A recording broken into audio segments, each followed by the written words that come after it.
Welcome to the Huberman Lab podcast, where we discuss science and science-based tools for everyday life. I'm Andrew Huberman, and I'm a professor of neurobiology and ophthalmology at Stanford School of Medicine. My guest today is Dr. Laurie Santos. Dr. Laurie Santos is a professor of cognitive science and psychology at Yale University. She is a world expert in happiness and in the science of emotions generally. Today we talk about true happiness, not in any kind of loose and aspirational way, but instead what the research really tells us about how to create lasting happiness for ourselves. We talk about relationships and happiness, that is, relationships of all kinds, between friends, between romantic partners, between family members, and of course, with ourselves. We talk about all of that in the context of what to do, what not to do, and how to frame your whole notion of what happiness is and how to attain it in the context of daily to-dos. For instance, most all of us by now have heard about the power of gratitude and gratitude practices. In fact, I've done an entire episode about gratitude and the science of gratitude.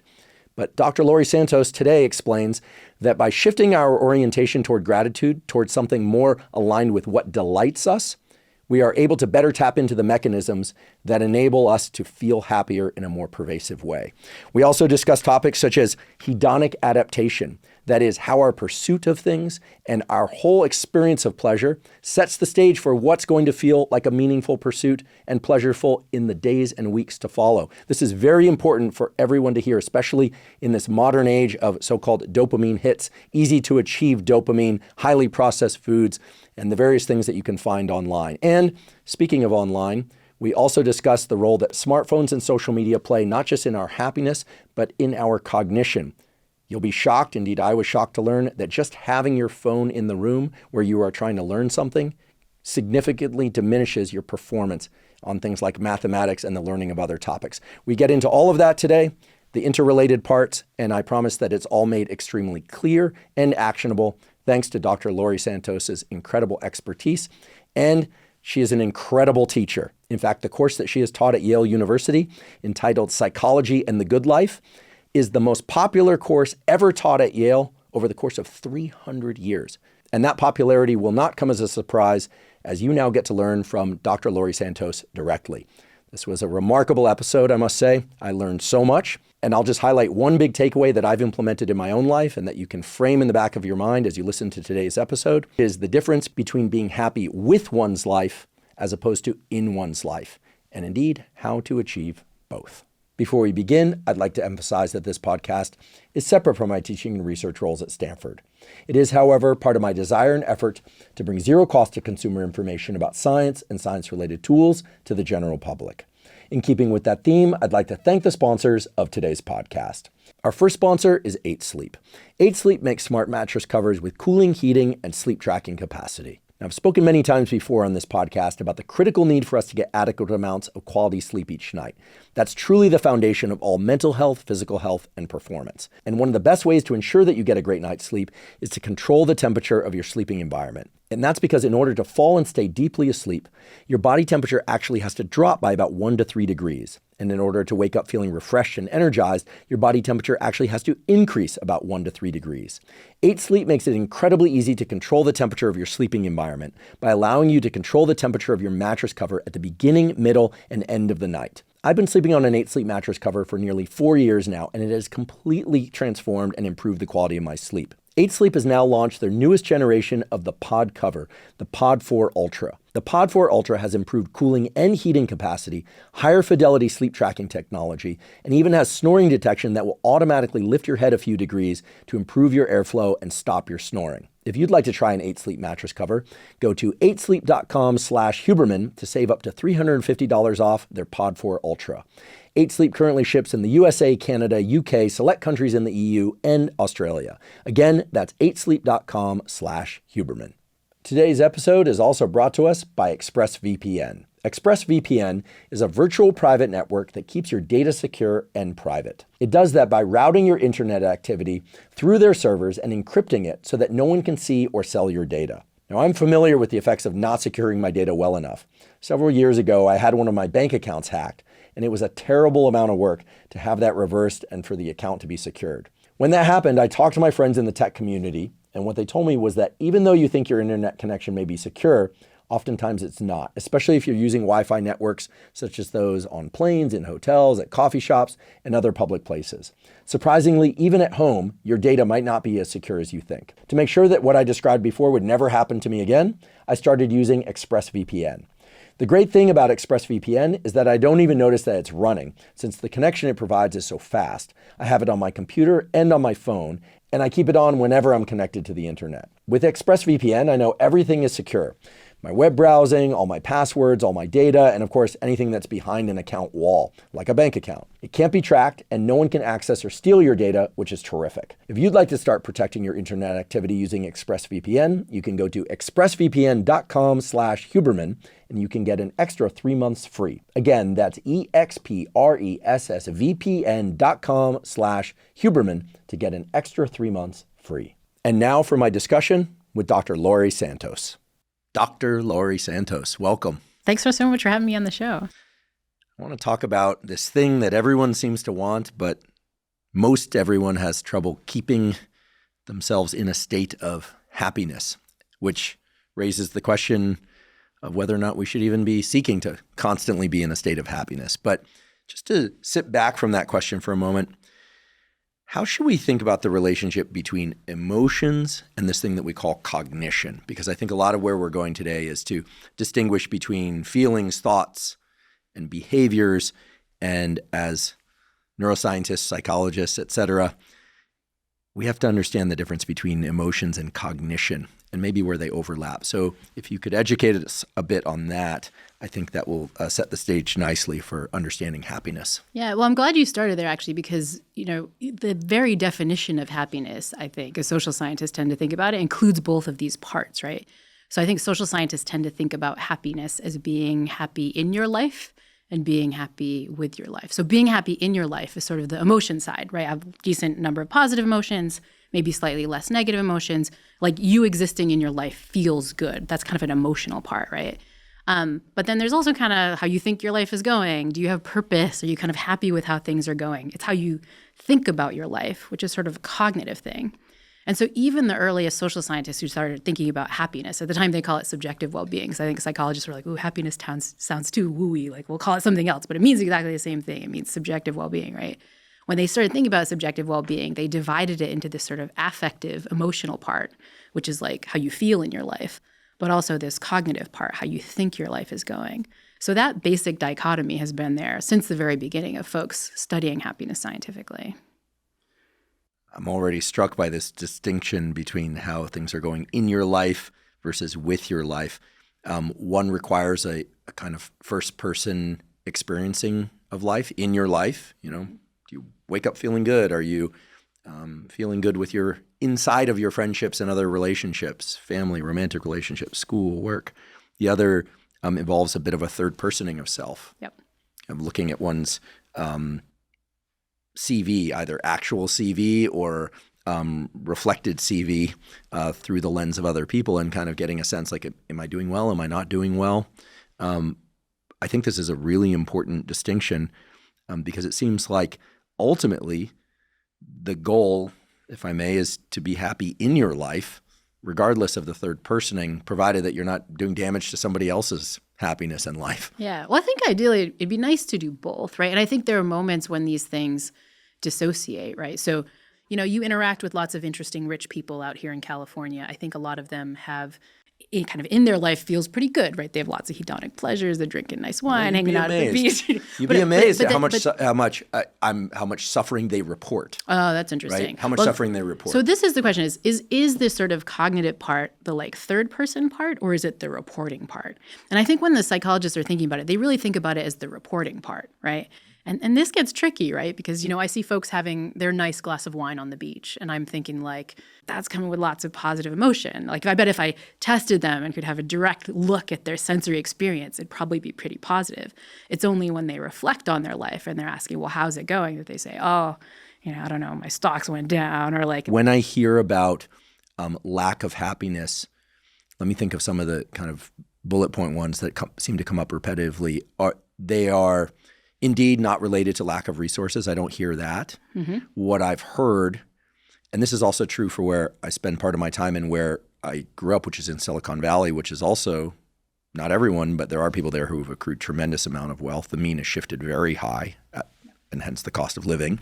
But it's often concerns about their kids. Yeah. Or their mother is ill. Their child is struggling in a particular way. Very often that's what it is. They're concerned about the lack of well-being in their kids related to mental health or physical health or other relatives' mental health, physical health. Or they're upset about something politically. Yeah. But we won't go there. We won't go there. Yeah, no, I think this is true, right? So much of our happiness is made up of the happiness of other people, right? Both kind of how they're doing and how we think they're doing cognitively, but literally just emotionally, right? If you've ever been around a family member or a spouse who was incredibly pissed off, really sad, it's incredibly hard not to catch those emotions yourself. And we as psychologists know how these processes work, right? These processes are emotional contagion, where you're literally catching the emotions of other people. And so oftentimes the things that you most worry about to be happy yourself is focusing on the happiness of the people around you, because that literally becomes your happiness at a very fundamental level. Mm-hmm. Now, I'm pausing just to think about this a little bit more as we grow up. And I realize it varies by place and lots of circumstances. But as we grow up, we are taught to pay attention to how our life is going a bit from the outside, where you gain evaluations starting really young. Little stars on our pictures, or good job, or nowadays they say great effort in drawing. Or, this whole thing, the growth mindset language. But I don't know that in the United States we are taught to think about being happy in our life. Yeah. Right? As kids, I think all kids, all mammals seem to gravitate towards joyful experiences for them. Playing is almost always an innate joyful experience. But then as the evaluations start coming in, we get better and better at assessing our performance and where we are relative to the sort of standard goals of the third grade, the fifth grade, the 12th grade. But at the same time, I don't think anyone ever sat me down and said, how are you going to evaluate if you're feeling good in your life? Like that you're savoring your soccer game, that you're savoring your time with friends. That was never taught to me. Yeah, and I think there's a real danger of these kind of extrinsic rewards, as you might call them, all the stuff outside, the grades, the performance measures and so on, literally stealing your intrinsic rewards. There's this funny phenomenon in psychology where if you have something that's intrinsically rewarding, so let's say exercise, right? Like I want to go out, and like run like a bunch, right? I love running. I get this intrinsic reward from running. Now I get some sort of tool, whether it's my watch or something I'm scribbling down in a phone app, and I have to like log my running. Now it becomes a sort of extrinsic reward. It's not just like the feeling of running, but it sort of takes on this extrinsic idea. And then what happens is sometimes we end up going for that reward anyway. The fiction writer David Sedaris has this wonderful article called The Fitbit Life, where he talks about how he wanted to get fit. It's intrinsic reward of exercising more. And he got the Fitbit, and then it was all about the Fitbit. And he would set the level higher and set the level higher. And he himself was miserable and no longer enjoying running, to the point that like at some point he just would walk around, shaking his arm just to get up to those final steps, right? That's a really terrible case where your extrinsic reward winds up taking over. But so many of the cases you just talked about are ones in our real life where that comes up much more insidiously than with like a Fitbit or something like that. You talked about play in mammals, the easiest thing that little kid animals do all over the place. Little kid humans don't do that as much anymore, because even from really young ages, they're, in toddler, university, where they're kind of learning things to get into the next grade and get the perfect grade so they can get into institutions like ours, right? It all becomes about extrinsic rewards. And so I think you're really right. We're kind of extrinsic-sizing all the rewards to the point that we're not getting to internal happiness. It was hard already to pay attention to that stuff, because I think we'll probably talk about this. It's hard to be mindful about your emotions. You really have to pay attention to what's going on. But I think it's gotten even harder because we have these metrics. They're all over the place in our culture, but they're just not the intrinsic thing. There's some extrinsic marker that could make the intrinsic thing even less fun.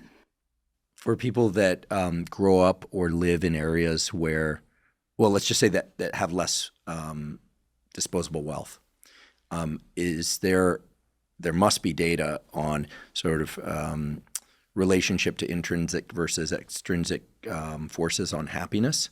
I mean, I can make up all sorts of stories in my head about how people starting out from very different circumstances would be more or less happy. But what do the data say? Yeah, so these effects of kind of resources on happiness are really interesting, and they're nuanced, right? So if you look at the lower end of the kind of income spectrum, you would obviously say that money affects happiness, right? If you can't put food on the table, if you can't put a roof over your head, definitely getting a little bit more is going to affect your happiness in a positive way. And the data sort of bear this out. There's a very famous study by the Nobel Prize-winning economist Danny Kahneman, RIP. Back in 2010, he did this cool study where he looked at the correlation between income and happiness as reported in how much stress you have, how much positive emotion you experience, and so on. And the low end of the income scales, it just goes up and up and up, right? More money just almost linearly gives you more happiness. But what Danny found, and is the second part of this nuanced picture, is that that slope kind of levels off. And it levels off in 2010 dollars at around $75,000. What does that mean? That means if you get more than $75,000, you're not going to feel any less stress. You're not going to experience any more positive emotion. Even if I double or triple or quadruple your income, on those metrics, you're not going to see any increase. Then those are pre-tax 2010. Yeah, they didn't get into like the real, because you're like, oh my God, well, I live in California. Like if you live in Iowa, maybe it's not so bad. But like, and those numbers will change. But the upshot is there's probably some number in like 2025, 2024 numbers that might be like, maybe $100,000, $120,000, whatever it is. The point is that there's some number at which getting more is not going to increase your happiness at the same slope. Now, there's been nuanced fights about this, as there is a lot in kind of real research, about, well, is that really true? Does the slope really ever go up? And now the picture seems to be, well, the slope might go up a teeny tiny, like negligible bit, but it doesn't go up as much as, say, getting an extra 10 minutes of exercise in, or another 20 minutes of sleep, or scribbling the things you're grateful for. All those things will impact your happiness much more than like quintupling your income. And so do your resources affect happiness? Yeah, if you ain't got any resources, you definitely will feel happier if you can get them. But if you have a lot, getting more really isn't going to help. Sorry to interrupt, but lately I've been saying on the basis of those findings about this then 75 K per year, probably now, like you said, 100 to 125K, or let's just say something like that, would be the equivalent amount that money indeed cannot buy happiness, but it can buffer stress. Do you think that's true? You're making me rethink that statement. Maybe it doesn't buffer stress past a certain amount. Yeah, I mean, I think in the original Kahneman data, he found that it doesn't, right? I mean, how much stress you report on a daily basis was literally one of the measures they were using for happiness. But I think you're right. The risk around it can buffer it, right? I think if you're at a certain set of means, that like, if a bad thing happens, you're going to be okay. So it can allow you to make riskier decisions. It can allow you to do things that you might not do if you're right at that boundary where losing some money, it might pop you back down. I think the problem is that one of the ways we evaluate our financial situation, but pretty much every situation, I think this goes back to the neuroscience, is that we don't do it objectively. We do it relative. And when you think about your relative financial status, there's lots of other folks around to whom you're comparing yourself. I think one of the reasons that rich folks don't necessarily think they're less stressed when they have very high levels of wealth and so on is because they're looking around and everyone's doing much better than them. And this is just a fundamental feature of the way we evaluate stuff, right? Is that we don't evaluate in objective terms, we evaluate relative to these reference points. And honestly, as you get richer, you're kind of going up this sort of logarithmic scale where the reference points are getting even further away from you. And I think that can have a huge hit on people's perception of their own happiness and their perception of their stress levels, right? Because they're working towards a goal that's probably not going to make them that much happier, but they haven't kind of abandoned this intuition that more money will make me happy. On my podcast, The Happiness Lab, I had this guy, Clay Cockrell, who was really fun. He's a wealth psychologist. So he's a mental health professional that only works with the 0.0001%. And already we should say, well, if wealth made you happy, he should be out of a job. But no, he's lots of clients, lots of, I guess, very well-paying clients. He looked like he was doing well for himself. But he talks about how those folks haven't abandoned this notion that more money will make them happy. They set some standard like, as soon as I get 50 million, I'll be happy. Or as soon as I become a billionaire. But then they get to that point, They're not feeling any more positive emotion. They're not feeling less stressed. And rather than saying, well, hang on, maybe that hypothesis was wrong. More money doesn't work. They say, the hypothesis is still right. More money will make me happy. It wasn't 50 million. Now it's 100 million or whatever it is. And so I think that that's a lot due to the fact that folks are comparing their wealth levels against others. And our comparison system sucks because we constantly compare ourselves against others, but we never pick people that are doing worse than us. We always pick people who are doing better than us.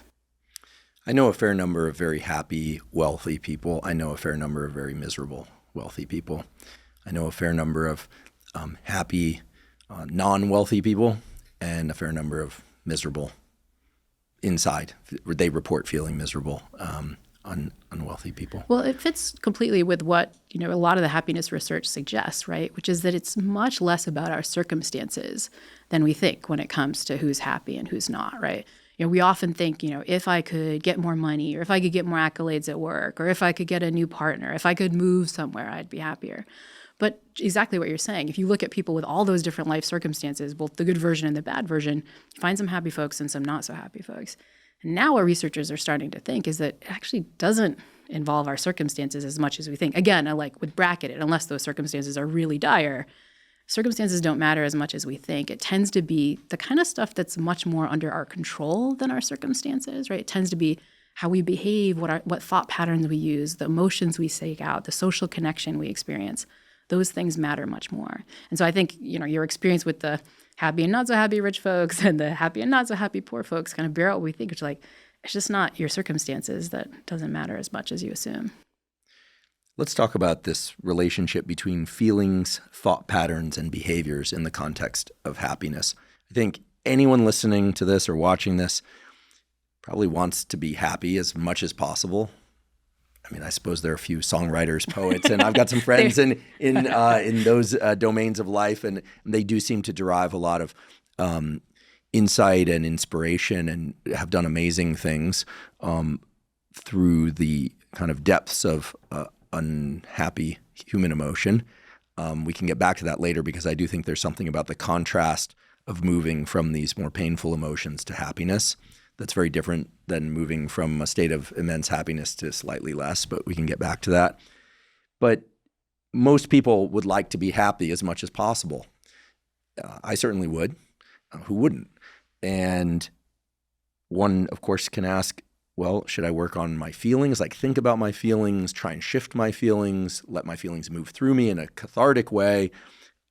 Should I work on the thought patterns? Should I work on the behaviors? I'm a big believer from my own experience that behaviors are powerful in setting the general trajectory of thought patterns and feelings. But I've also experienced it going the other way too. So what does the research say about this? And what can we do? Because everyone wants to be happier. Yeah. Well, we just talked about the thing you're not supposed to do. You don't have to change your circumstances. And that's great because quintupling your income is tricky. Moving is tricky. Switching your life around all over the place is hard, right? And the good news is the science shows you don't have to do that. That doesn't work as well as you think. But you can hack your behaviors and your thought patterns and your feelings to get some good results, right? Let's take behaviors, right? One of the biggest behavioral changes you can make to feel happier is just to get a little bit more social connection. Psychologists do these fun studies where they look at people's daily usage patterns. So how much time are you spending sleeping or exercising or at work or whatever? And the two things that predict whether or not you're happy or not so happy is how much time you spend with friends and family members and how much time you're just physically around other people. The more of that you do, the happier you're going to be. And that's just a correlation, right? So your savvy listeners are thinking right now, well, is it that hanging around with other people causes you to be happier, or do you tend to hang out with other people more if you are happy? Which direction does the causal arrow go? And here we have these lovely studies by psychologists who do these kind of funny experiments where they offer people a $10 Starbucks gift card to just talk to somebody, usually talk to a stranger that they don't know on the train. Some lovely work by Nick Epley and others have done this. Because you force people to get social. And what people predict, especially with strangers, is ooh, that's going to feel awkward and kind of weird. But what you find across the board, and this includes in introverts and extroverts, is that talking to somebody actually feels good. It increases your positive emotion. It gives you a sense that your life is going better. You feel less lonely. It just has these positive outcomes that we don't expect. I love social connection. The problem I have with social connection is that if I drop in with somebody for, 30 minutes or a couple of hours, when that's done, I usually have so much that I need to tend to that I end up staying up later than I need to in order to complete that, diminishing my sleep. And then I feel like there's a underlying kind of like sinking ship sense to my physiology. And then I have to recover my sleep. So everything's a trade-off. Yeah. What's interesting about the study you just mentioned is that it's just a brief coffee, presumably. So maybe one doesn't need to spend quite as much time with people. But I think, like even years ago, actually, he's dead now, but there was I guess it's okay to say it even though he's dead. He was a somewhat eccentric professor at UC Berkeley. I took a class from him when I was a graduate student there named Seth Roberts. He's known for some kind of bizarre theories about eating. And if people want to look this up, like really, really kind of different stuff. But I applaud his bravery and just, being out there. But he was an eccentric guy. And he told us in this class when I was there that it was very important to see faces at least once a day, real faces, not on a screen. Yep. This was before social media, but and that it was important at some point to leave your apartment and that, like, see the barista and say hello and thank you and see people on the street and now knowing what we know about these dedicated areas of the brain, like the fusiform face gyrus and Nancy Canwisher's work and about these brain areas, like we are hardwired for seeing faces and recognizing faces. Now that alone doesn't mean that seeing faces is a requirement for being happy on a consistent basis. But I think they were onto something. Yeah. I think Seth was onto something, even though he had some also just like completely crazy ideas. This idea doesn't seem crazy. Yeah. This has been my experience, even though I spend a lot of time alone. If I go a few days without seeing a face, something happens inside that shifts the way my internal kind of set point for well-being. And then you see somebody and it's like delightful, even if it's just a hello. Yeah. Kind of thing. I mean, I think, the reason why social connection matters so much is it's building off this basic neural circuitry, right, for seeing faces and so on. And I think that gives us a real insight into the kinds of social connections that work best, right, which has been characterized in the field as sort of in real time social connection, right, which we're kind of moving away from. So what do I mean by in real time? You and I are sitting in a studio right now chatting, and we're kind of chatting in real time. I can see your face. We're live. But we might have been able to do this like over some sort of video chat. Wouldn't be as good, but it's pretty good. And the reason it seems to be pretty good is we're doing it in real time, right? Our auditory system, our visual system, all these systems that are used to, as primates, processing things with other folks around you, it works reasonably well. What doesn't work so well is how we often communicate, which is like over Slack, over text. I text you, whoop. A few minutes later, whoop, it comes back. Like our primate brains just like, that's just not the way communication is set to work. And so I think sometimes when I bring up social connection, people think like, oh, I got to see people in person and my friends kind of live far away and I'm like at work all day. It's like, no. You can connect not necessarily live and in person, but as much as possible, try to do it in real time. And I think that's in part, and if possible, try to do it with video, I think for the reason that you were just talking about, is its faces activate us. But we're primates that are also really good at language and paying attention to the voice. I think it's one of the reasons that like an old school phone conversation, no video chat with your friend can be some of the most emotional, connective conversations, sometimes better than in person, because when we're in person, we're pulling out our phones and checking and paying attention to other stuff. But we got to get back towards in real time. The other stuff just doesn't have the same psychological oomph. Is there any evidence that texting actually drives more of a desire for more social connection and thus leaves us feeling less well than prior to a text exchange? I realize it's very hard to separate out the variables about what's the nature of the text exchange. How often do you see this person in real life, et cetera? Yeah. But I could imagine that texting, I don't do the sound effect as well as you do. I like that. But that texting could be the equivalent of getting crumbs of nourishment, not full nourishment. I could also imagine that it's like putting nourishment just out of reach. Yeah. And I'm asking this really at a neurological level. Do we know, is the reward circuitry that's triggered by in real life social connection triggered, but to a lesser degree by text exchange or by Zoom exchange? This would be an important study to do, I think. Yeah, there's not great evidence for it, but my intuition is that the way it works is almost like it's texting sort of the NutraSuite of social connection, right? I was feeling this motivation for social connection, and I did it, and I got something that was sort of social. I got some information, but like psychologically, I'm missing the like nutritious part of it, right? So it kind of fakes you out into thinking that it's social connection, but it kind of doesn't really work. And I worry that that's what we're all getting a lot of right now, right? It's just so much easier to participate in the NutraSuite version of social connection because, as political scientists and sociologists and others have pointed out, it's harder to meet with people in real life. We don't have these so-called third spaces where we can get together easily anymore, right? There's so many draws of just being on your screen, being alone inside. I think we're kind of missing out. And so a lot of us are kind of starving nutritionally when it comes to social connection because we're going for the wrong stuff. So schedule some, if possible, in real life time with somebody. Or in real time, right? Call that friend that you haven't talked to. And recognize, because this is clear from the psychological research, that your brain is not telling you to do that. Probably even when you're listening right now, you're like, yeah, I guess that would be helpful for me. But you're not kind of having a craving to talk to your friend.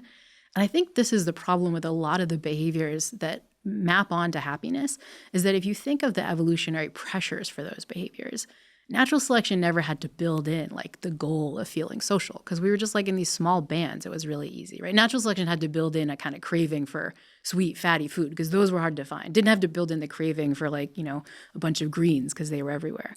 I think the same thing is true with social connection. We just don't have a strong motivation to seek people out because it was just kind of there. And so I think our motivation, our reward systems don't cause us to kind of crave it.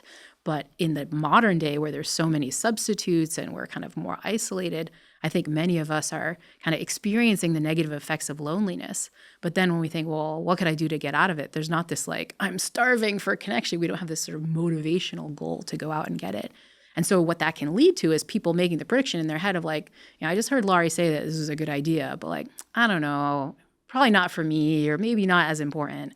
I think we just don't have systems that tell us to go out and get this stuff. So even if your brain is saying, it's not that important, try it. Do your own personal experiment and get a little bit more in real-time social connection and just take a moment to notice immediately after how it made you feel. And I bet it'll be like, all the kind of fitness hacks and nutrition hacks that you talk about on the show where you're like, oh my God, that made me feel so much better than I really expected it to. I'd like to take a quick break and acknowledge our sponsor, AG1. AG1 is a vitamin mineral probiotic drink that also includes prebiotics and adaptogens. AG1 is designed to cover all of your foundational nutritional needs, and it tastes great. Now, I've been drinking AG1 since 2012, and I started doing that at a time when my budget for supplements was really limited. In fact, I only had enough money back then to purchase one supplement, and I'm so glad that I made that supplement AG1. The reason for that is even though I strive to eat most of my foods from whole foods and minimally processed foods, it's very difficult for me to get enough fruits, vegetables, vitamins and minerals, micronutrients, and adaptogens from food alone. And I need to do that in order to ensure that I have enough energy throughout the day, I sleep well at night, and keep my immune system strong. But when I take AG1 daily, I find that all aspects of my health, my physical health, my mental health, and my performance, both cognitive and physical, are better. I know that because I've had lapses when I didn't take AG1, and I certainly felt the difference. I also notice, and this makes perfect sense given the relationship between the gut microbiome and the brain, that when I regularly take AG1, which for me means a serving in the morning or mid-morning and again later in the afternoon or evening, that I have more mental clarity and more mental energy.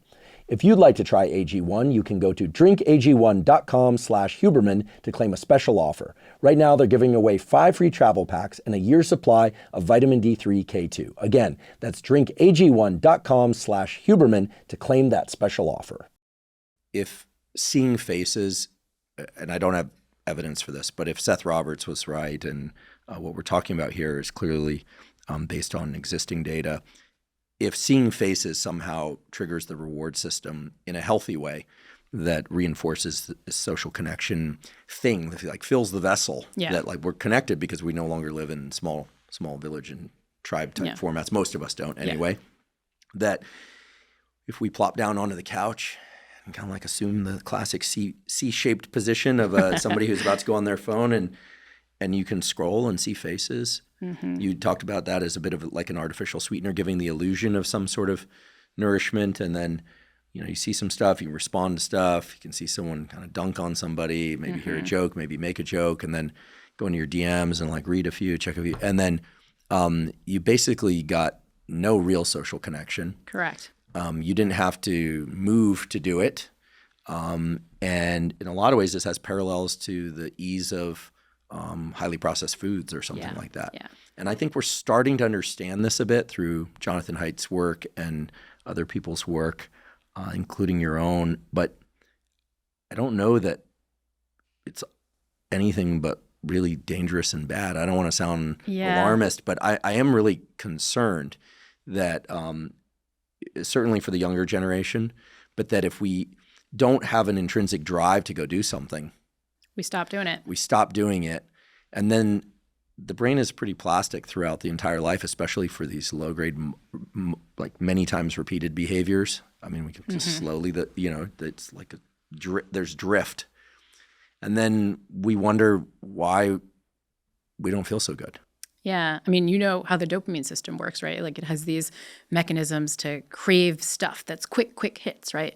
Our instant, when we go on Reddit or go on Instagram and scroll through a feed, we're getting these kind of quick hits. Another thing that is rewarding is new information. Your Stanford colleague, Jamil Zaki, has done these lovely neuroscience studies that just finding out some interesting social information feels rewarding. And kind of for the first time, we've been able to separate the reward value that comes from interacting with live human people and faces and social rewarding information that comes at us quickly at this dopamine hit that we crave a lot, but we don't have the craving mechanisms for the in real life connection. And yeah, I think that's causing a lot of problems. And it means we're kind of building more tools to do just that. I had the musician David Byrne on my podcast. And Talking Heads, David Byrne, cool. Who cares a lot about these issues. He wrote this really cool article called Eliminating the Human, where he made the claim that pretty much every technological invention of the last 20 years has been, dealing with actual people is kind of frictiony. So let's just get rid of them, right? We'll, have Uber or Lyft or a car company where I don't have to talk to the driver. I just plug it into the phone. We don't have to have a conversation. We go away, right? We have music and streaming mechanisms. I don't know, Andrew, you're like my age, so you probably remember that you used to have to go into a record store to flip through CDs or tapes, even if you're really old school, to figure out music. And often when you do that, you'd run into humans or talk to the cashier guy, or somebody would see you flicking through like, oh, you like Talking Heads? I like Talking Heads. Now we just go to an algorithm, right? From food delivery apps to kind of education, right? I have an online course where students don't have to sit in a real classroom with other students. They could watch it directly. So many of our technological innovations are assuming that what we want to get rid of is the friction part. That's what we're kind of motivated to get rid of. But ultimately, we're getting rid of like the human in these interactions, and our primate brains are left, with the like little NutraSweet dribbles of connection when what we really need is something in real life and in real time. It's interesting because I think but 10, 15 years ago, our knowledge of most all humans was based on in real life experience, except for, I guess, famous humans, and then it was not in real life. Now, most people's knowledge about most humans is based on not in real life interactions, which means that most people's knowledge about humans generally is kind of accruing through in real life electronic experiences. And so that has to change our entire schema of like what human experience is. I'm not trying to, ratchet up to something too abstract here, but I think it's a powerful notion that what Byrne is saying, that we're kind of dehumanizing ourselves through, getting essentially fragments of in real life experience. Yeah. And video is so captivating as somebody who was a vision scientist for a long time. I mean, if a picture is worth 1,000 words, a video is worth 10 billion pictures. It's just and the number of videos that you can access in an Instagram feed or even on an X feed is just astonishing. And then, of course, the high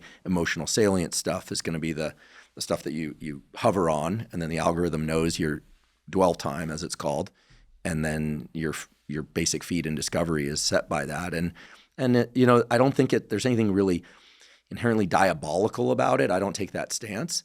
It's just they figured out some good neuroscience based on behavioral foraging. Yeah. I mean, the diabolical part is it's having a real consequence for our happiness. It's certainly having a real consequence for loneliness. You look at rates of loneliness in young people who've grown up with these technologies, and you see things like, young people today report being lonely at rates of like 70, 75%, right? More people are lonely, extremely lonely than not right now. How do we rate loneliness? I'm not dismissing what they're saying, but since they grew up that way, this sounds very cross-generational judgment, but like, how do they know they're lonely? I mean, your point is well taken, right? If anything, they grow up lonely. So if they're self-reporting being lonely now, it might be even worse. Then it might be kind of getting worse over time. Yeah. And so, I mean, it's all self-report data, right? So people, on a scale of 1 to 10, how lonely are you feeling? But the fact that 75% of people are saying, yeah, I feel extremely lonely, that's sad. I mean, if our primate ancestors, if they could look at us, would be like, what have you done? These wonderful social brains. They were probably like, right? I want to go hide behind that rock for a little bit, get a little bit of space. I'll never forget years ago when there was this time when I worked with ferrets. I don't miss it. And they would have these huge litters. And there were these pens, the mom could climb up and get up on top there. And so she'd have these huge litters and she'd kick the litter off at some point. She'd go up there and sleep. And you'd go in there to take out the moms and they did not, that was the only time when they didn't want to be bothered, right? Because they loved they loved to be held and things like that. But they did not want to be bothered because they just needed some peace because they had like 16 ferret kits, So I think that nowadays, right, if there's a lot of loneliness, and people that are growing up in these electronic formats report feeling lonely, and I believe them, then what it speaks to is a yearning. And to me, a yearning is a neurological drive. The same way that a room that's too warm, you want to get to a cooler space. Yeah. If it's too cold, you want to get to heat. So the loneliness speaks to an underlying yearning for something that they're not getting. I'm just stating the obvious. But it says that they are doing something that's inherently against the grain of their healthy neurology. The problem is, I think what loneliness is a recognition of is, you kind of don't like this state, but I'm not sure that loneliness is causing people to seek out more social connection. Or if it is, you're seeking out the thing that is the easiest, fastest social connection you can get. This is just like food. Which we talked about as the nutrient. You're not craving vegetables because they were presumably in abundance at one time in our evolutionary history, as opposed to meat or sweets or things like that, fruit and meat. And I think this is a problem with social connection, but I think it's a problem generally with the kinds of things that make us happier, because we just don't have mechanisms to seek those things out. They just kind of don't code in our reward system in the same way as, the NutraSweetie stuff of the world. So what is the term, if there is one, or could you come up with one? I don't want to put you on the spot, for a fundamental desire that's healthy for us, that we are not driven to pursue a resolution to. Like for everything else, there's like the hypothalamic circuits for the desire to mate, to seek warmth when it's cold when it's, when it's too warm. We know what hunger is, right? Right. But there must be something about I don't want to get too technical here for those that are tracking this, or not tracking this. What I'm trying to say is, for so many of the reward punishment pathways in the human brain, it's you're trying to avoid the feelings of pain and move toward a feeling of either neutrality or pleasure. Yep. But here you're talking about being in a sort of place of low level pain, being able to meet that pain with a truly low level pleasure that then it doesn't mask the pain, but it fills the vessel just enough that then you drive yourself into a place of essentially more pain. But I think that this is the kind of thing that happens when you have easy outs for all these cravings, right? I mean, take processed food, right? You probably have a craving for certain nutritional requirements, right? You want to get vitamins or healthy stuff, but that stuff's easy. It's frictionless, right? I run to McDonald's and that's much faster than cooking up a really healthy vegetable-filled meal. I think the same thing happens with social connection, right? Like you're a lonely person at your house sitting on the couch. You have this negative bodily state of you feel lonely. Maybe it kind of manifests as a craving, but what's the fastest thing for you to do? I'm going to scroll through my friends' Instagram feeds. Or I'm going to get a kind of little mini hit of social connection that's not as nutritious. Honestly, not to diss our respective fields, but I actually think this is one reason that people love podcasts so much, right? It's a frictionless way to feel like you're part of this interesting conversation. But ultimately, it doesn't work as well as picking up the phone and calling a friend, connecting with someone in real life. I think we have too many outlets for things that kind of feel socially, but don't give us social nutrition. And it's true. We should be honest, really connecting with actual people in real life takes more friction than pulling out your phone and scrolling through your Instagram feed. It just, the Instagram feed doesn't work as well ultimately when it comes to what's really going to end up being rewarding. And I think this is true for just like a lot of the way the reward system works. The things that we have craving for, that we seek out, that like we have really strong mechanisms to go after, sometimes those things don't work to get us towards real likability.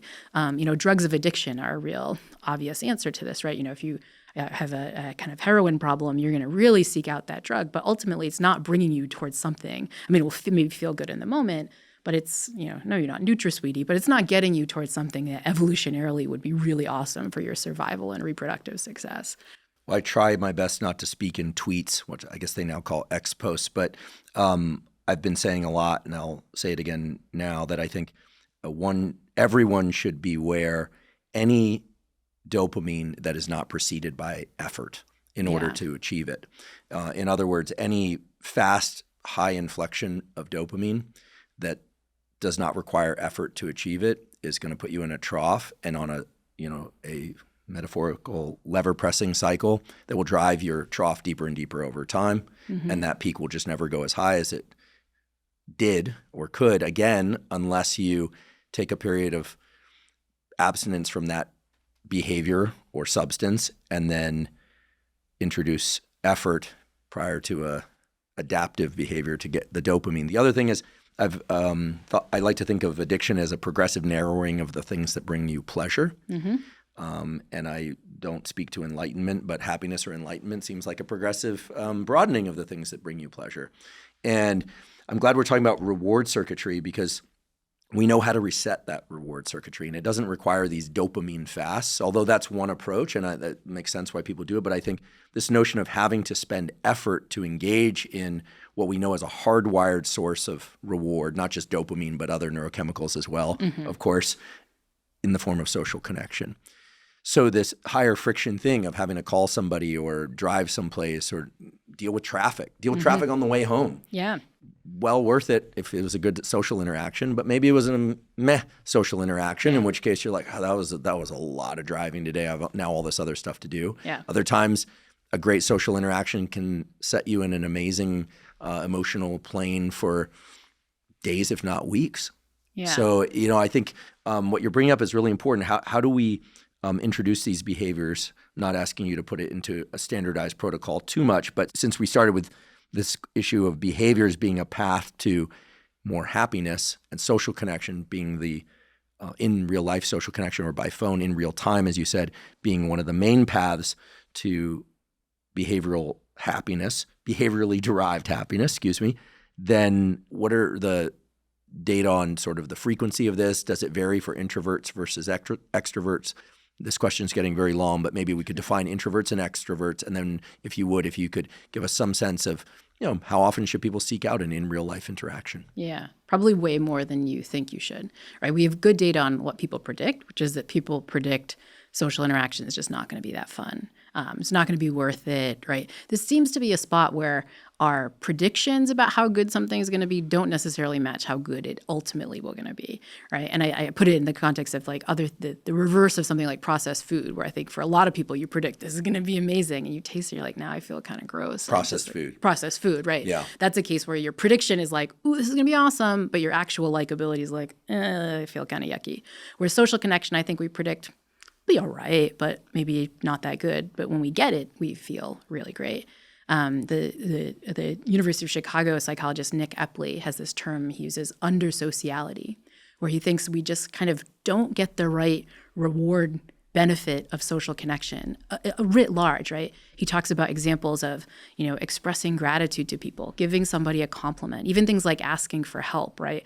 All these domains where we can kind of connect with another person. We sort of was like, yeah, it may be net good if I was rating it on some scale, but it winds up being way better than we predict in all these contexts. He does these studies where he has people, predict how good something will be. Giving a gift to somebody he's in Chicago, right? So he's like, here's a hot chocolate. How good will it feel to give that guy over there, a stranger, the hot chocolate? And people say, I don't know, 3 out of 10. But then they do it, and then they feel, it's like more like a 6 out of 10. It was much more rewarding for me, the giver, than I thought. Same thing with compliments, expressing gratitude, calling a friend you haven't talked to in a long time, reaching out to somebody that you care about but you haven't connected with. All these spots are ones where our predictions are off. It's not the valence that's off. We know it'll be good, but we just don't realize how good. And his argument is that if we don't realize how good, then we never seek it out. So it's kind of the opposite of what you might think of as the processed food problem, where our prediction is like, oh my God, that cupcake's going to be so good. We have all these mechanisms that are like, go get it, go get it. But then we actually get it. We're like, that wasn't as good as we thought. I think that the problem is that we have all these things that work like the processed food that interfere with social connection. Going on the Reddit feed, plopping down and watching Netflix, just kind of being by yourself, right? There's all these alternative behaviors that we're predicting are going to feel nice. But then we get there, they feel kind of yucky. They just... this is a problem in the happiness space where I know you talk a lot about the reward system, but the happiness space is one where the cravings we have, the rewards we seek out, the predictions we're making about what feels good, we're often just really wrong with them. My podcast, we talk a lot about like our mind lies to us when it comes to happiness. We go for more money, we go for accolades, we go for the quick dopamine hits without any work. But really, it's more like social connection. It's all these things that we kind of don't expect are going to feel good. And so I actually don't know what that means evolutionarily. Like my theory is like you didn't need to build in craving mechanisms because the things that really matter for our happiness, we just kind of got for free in the evolutionary environment. But it means it's hard to go after them. You mentioned introverts and extroverts. And just to get back to your longer question, this is something that's been studied in them. So introverts versus extroverts is typically thought of as a personality distinction, often thought of as sort of something that's built in, although there's lots of evidence that over time you can sort of change these things around. You could become a little bit more extroverted if you're introverted. But introverts tend to value deeper, close conversations, one-on-one kinds of things, and a lot of alone time. They get a lot of benefit from alone time. Whereas extroverts tend to be more energized by being around other people, especially bigger crowds of people. And so introverts tend to be a little bit more deliberate, a little bit more thoughtful, a little bit more kind of want to have my own personal chill time, whereas extroverts tend to like people. And so you might think that everything I've just said applies to extroverts, but not to introverts. Folks have gone out and tested this, and what they find is there is a big difference between introverts and extroverts, but it's in that prediction error. Extroverts predict social connection will be all right, not that great. Introverts predict it's going to be terrible, it's going to be awkward, I'm going to hate it. But when you actually force people, as in these studies where you say, hey, $10 Starbucks gift card, you got to talk to somebody. When you force the introverts to be social, what they wind up doing is self-reporting, a level of happiness that's like better than they expected. So the problem seems to be that introverts have a prediction error. I'm going to say this, I promise you, because I've said this on my podcast, tons of hate mail. Lots of the comments will be like, not me, not this introvert. Or maybe they don't quite understand. So I want to make sure that it's crystal clear for people. Introverts anticipate a less than great or even interaction, maybe even a negative interaction. It's usually negative. They anticipate a negative interaction. So it's like saying we're going to go to a restaurant and the food here it sucks. They go in, they have a decent to maybe a great interaction.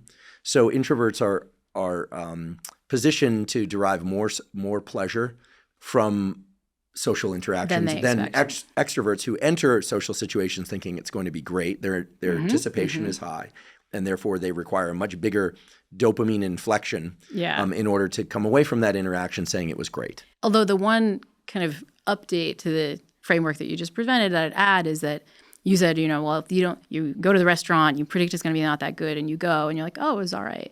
I think the problem with introverts is they so predict that social connection is going to be awkward that they don't engage in it. And now this becomes a learning cycle, right? You predicted it was going to be crappy. You never got any evidence, maybe I was wrong. And so you keep doing that over time. And so I think that this can lead to cycles of loneliness in introverts. And there are these lovely accounts of like introverts who try to become a little bit more extroverted. I had this lovely woman, Jessica Pan, on the show, who has this book called Sorry, I'm Late, I Didn't Want to Come, : I love that title. I'm actually pretty social, but I'm late to everything because I'm an academic. Noon means noon 10, which means starting at 12:15, which means at 1:15 when the lecture was supposed to end at 1, you're still going and half the room is full. But this is not just like she had a reason. Any academic knows what I'm talking about. Yeah, no, I'm with you. But dude, Sorry I'm Late, I Didn't Want to Come, : An Introvert's Guide to Extroverting. So she did this year where as a super hardcore introvert, she talked to people, joined an improv comedy group, like went to these social networking kind of businessy, nasty social connection events, just did all this stuff. And what she found was two things. One is that she actually did enjoy it a lot more than she thought. At the end of the year, she was much happier than she expected. But she also watched her habits changing too. And this is a thing I think that we also get wrong about introverts and extroverts is we assume, I'm born that way, never going to change. And it is true that there are predispositions towards this stuff. But the data suggests that if you can maybe update your reward value of this, as an introvert, try a little social connection. Don't go to the hugest party ever or jump into improv comedy. Just call a friend that you haven't talked to in a while, right? Notice how that felt. I was a prediction error, right? I actually felt better than I expected. Then you might update your prediction and so you can kind of update your introversion in part by trying things out and noticing the reward value you get. I think the thing that is different for introverts is you definitely need your alone time, right? So you want to balance any social connection you get with a little bit of time by yourself, but the research really shows that if you're predicting right now, I just don't like the social connection, you might actually like it more than your prediction is suggesting. I don't want to micro-dissect social interactions to the point of becoming artificial, but I'm fairly introverted. I love New York City and I love London. I love busy cities. Mm-hmm. So I don't mind being surrounded by people, but one byproduct of being surrounded by people in a big city is you're not interacting with everybody. You're seeing lots of faces. So is it the case that introverts are really uncomfortable in big social interactions? Or, to me, the most mentally demanding social interaction would be one where I go to a party where I know there's going to be 20 people. Everyone's going to have to go around the room and introduce themselves. Goodness. Yeah. Clearly, I don't have a problem with public speaking, but that to me just spikes my cortisol immediately. And then there's sort of an expectation of real connection. The expectation of real connection oftentimes undermines real connection. Sometimes it serves it. Yeah.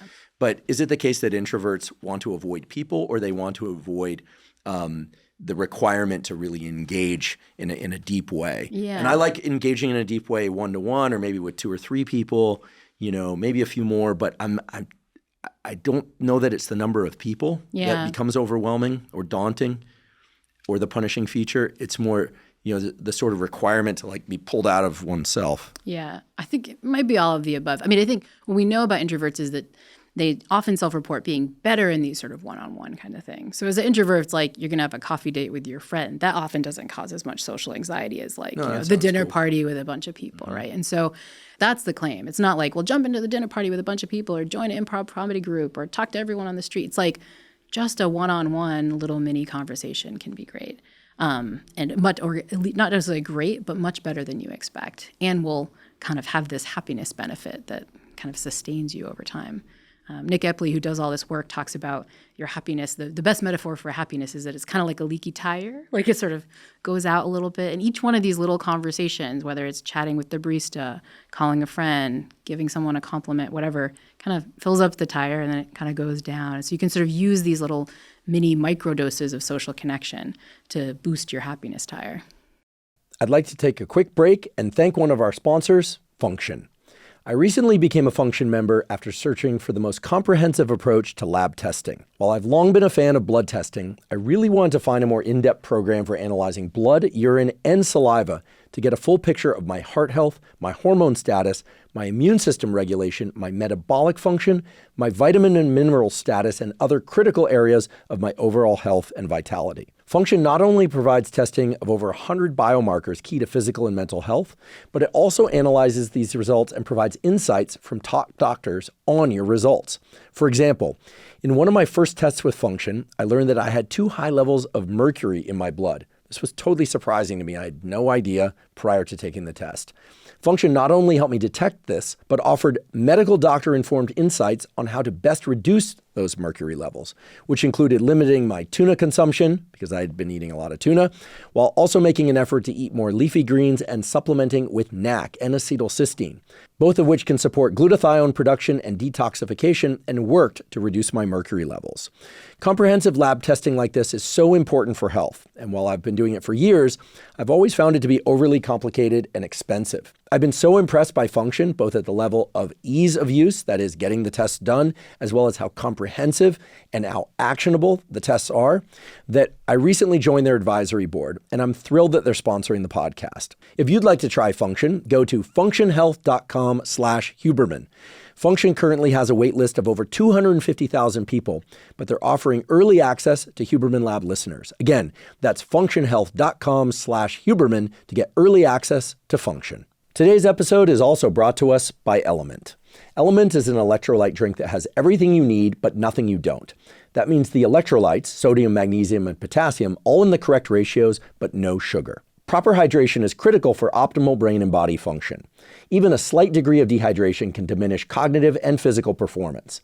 It's also important that you get adequate electrolytes. The electrolytes, sodium, magnesium, and potassium, are vital for the functioning of all the cells in your body, especially your neurons or your nerve cells. Drinking LMNT dissolved in water makes it extremely easy to ensure that you're getting adequate hydration and adequate electrolytes. To make sure that I'm getting proper amounts of hydration and electrolytes, I dissolve 1 packet of LMNT in about 16 to 32 ounces of water when I wake up in the morning, and I drink that basically first thing in the morning. I also drink LMNT dissolved in water during any kind of physical exercise that I'm doing, especially on hot days when I'm sweating a lot and therefore losing a lot of water and electrolytes.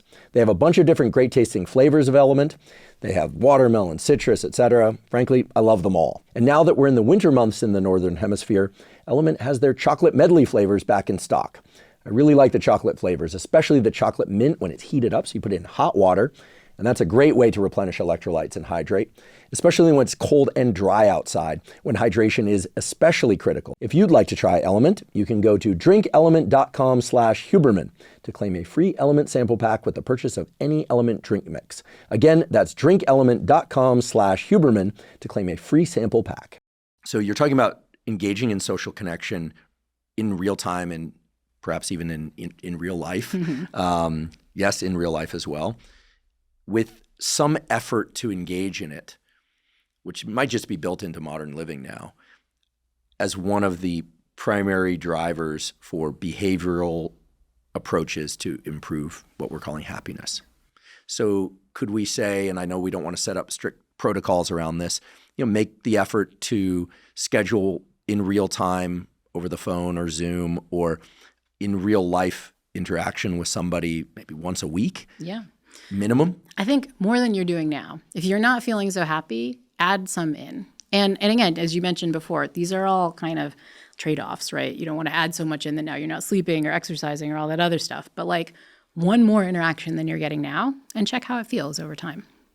Given how busy people are and given that we've established that some effort that's required to engage socially is going to be beneficial toward the reward and all this. And we're not trying to hack the dopamine system here, folks. We're just trying to figure out what is going to be rewarding given that everyone has constraints on their time and everyone seems to have a device in their pocket that allows them to get the illusion of nourishment that leads to either same levels or less happiness overall.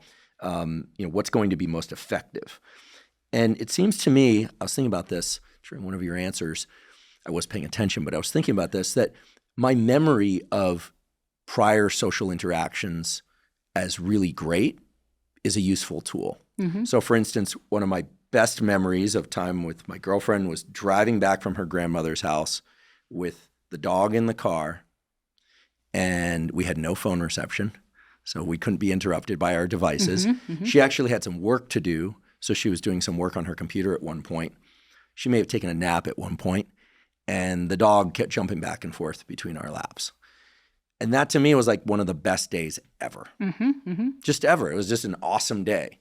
That memory occurred to me now and I think could serve me well in thinking, okay, so like going on a road trip with somebody, but it was the lack of kind of structure around it. It was just imposed on us. We had a drive to complete. Mm-hmm. There was a dog in the car. There was some work to do. There was no phone reception. And we've had many great interactions, but that would be the one that I'd highlight as like, that was an awesome interaction for whatever reason. Yeah. And so can one use memories of great social interaction as kind of as a compass for how to construct these social plans? Yeah. Because I think it can be a little bit mystifying to people. Like, oh, how do I get this thing called happiness? By meeting up with a friend. We enjoy hiking or something like that, but maybe that's not accessible. And I don't want people to underthink or overthink it. Yeah. But to me, it seems like, okay, like road trips, everyday things. We needed to go up there. There was some things to tend to. So like tending to life things, life requirements together. Yeah. I mean, if you want to ask yourself a question that can highlight good memories, I recommend the one that the journalist Catherine Price uses a lot. She does a lot of studies on fun. Ask yourself the question, what was 3 times that you just had the most fun? The last 3 times you would describe as, oh my God, that was the most fun, right? And this is a helpful question because usually the answer, my guess is, at least 2 out of 3, probably all 3, will have someone else in it. Like you'll have like another person involved or a dog, sometimes some other agentive being, right? Oh, no, I completely agree. It wasn't agree. you by yourself. Yeah. It probably didn't involve a screen, right? And so that's kind of Definitely like, not. And that actually gets back to your road trip, talking about, I think the social part was really important, but it seems like that road trip also tapped into a sort of thought pattern that we know is really good for happiness, which is presence, right? Just being kind of mindful. You're paying attention to the dog flopping on you. You're seeing the scenery, right? You're not in a rush to do something, so your mind could kind of be on that drive and how it felt. And we know so much about how kind of these moments of mindfulness, really paying attention to your sensory experience, how much that matters for happiness. And one of the biggest hacks you can use to get more presence is to do exactly what you accidentally did driving through these parts of the world where you don't get phone receptions, which is to get rid of our phones. Our phones are just like the biggest attention stealers ever. And it makes a lot of sense because what grabs our attention? Things that are really interesting and provide lots of quick dopamine hits, right? Or just kind of scream at us with information and announcements and so on. This is what our phones do really well. And our brains aren't stupid. Our brains know that on the other side of our phone is like such rewarding content. And it becomes, really distracting. My colleague Liz Dunn has this kind of analogy she uses. Imagine, instead of this kind of conversation we're having right here, or maybe I'll do with my husband at a dinner party where I'm sitting with my husband at dinner and we're chatting and I have my phone out. And my husband's a philosopher. He's a very smart guy. We have great conversations. But I know on the other end of that phone is like really interesting stuff. And Liz said, imagine the comparison is instead of having your phone there, I had this big wheelbarrow next to me and my husband at our dinner table. And in the wheelbarrow was photo albums of every photo I've taken since 2016, physical printouts of my emails and news articles and stuff that I could get, like videotapes of cat videos and porn and everything, just like piled up really high in this wheelbarrow. If we were trying to have a conversation, that wheelbarrow was there, I'd be like, I just want to take a quick look at the photo or do something. It'd be so distracting. It'd be so interesting. Your brain's not stupid. Your brain knows, even though your phone is much tinier than that wheelbarrow, that all that interesting, dopamine-rich, exciting stuff is on it. And it makes it hard to pay attention to my husband. Again, an interesting philosopher. We have great conversations. And so there's lots of evidence showing that even the act of having your phone out is subtly stealing your attention from other people, from the tasks that you're doing. One of the biggest pieces of advice I give my college students is to study without your phone near you. Because Princeton studies have looked at this, where you have somebody do, say, a math test or a studying test with your phone there versus a phone in the other room.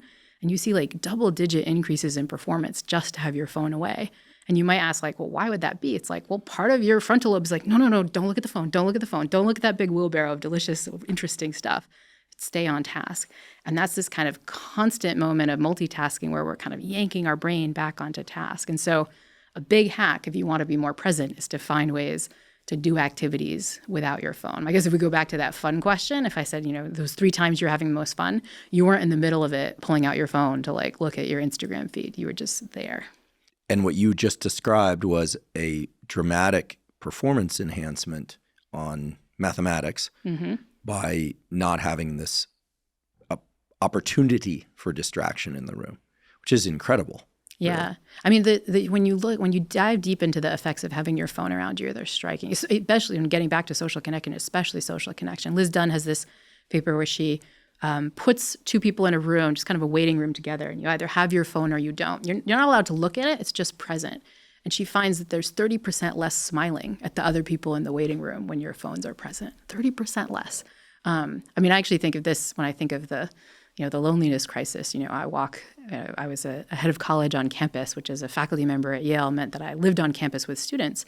And you'd walk through the courtyard and everybody's walking through the courtyard, but they're not looking at you. They're looking down at their phone, right? There's these like subtle interactions that we're missing because our phone is stealing us. That's the social case. But I think there's a real performance case too, right? If you want to pay attention and learn something, if part of your brain is inhibiting that urge to look at all the interesting stuff on your phone, which we don't notice, then that's going to be affecting your performance. It has good benefits too. There's this lovely finding that people are buying less gum and less candy in checkout aisles now. The national worldwide sale of gum has gone down, and it's gone down on the same slope as the iPhones have gone up. So as the number of iPhones in pockets goes up, sales of gum in checkout lines has gone down. And you can see why that is. They're not looking around Nobody's as much. You're not looking like, ooh, that, like double mint looks really good. You're staring at your phone and looking at your Instagram Soon feed. the ads are going to pop up on, they'll know you're in the aisle because they can know you have proximity to a lot of devices. Yeah. I have a friend who's a very accomplished songwriter and musician, and someone does his Instagram and other social media for him. He's not on there. And we met for dinner the other day with a couple other people, and I got there and I started telling him about something I had seen online. And he said, I won't use it. I usually will do his voice, but I won't do his voice because I don't want to give it away.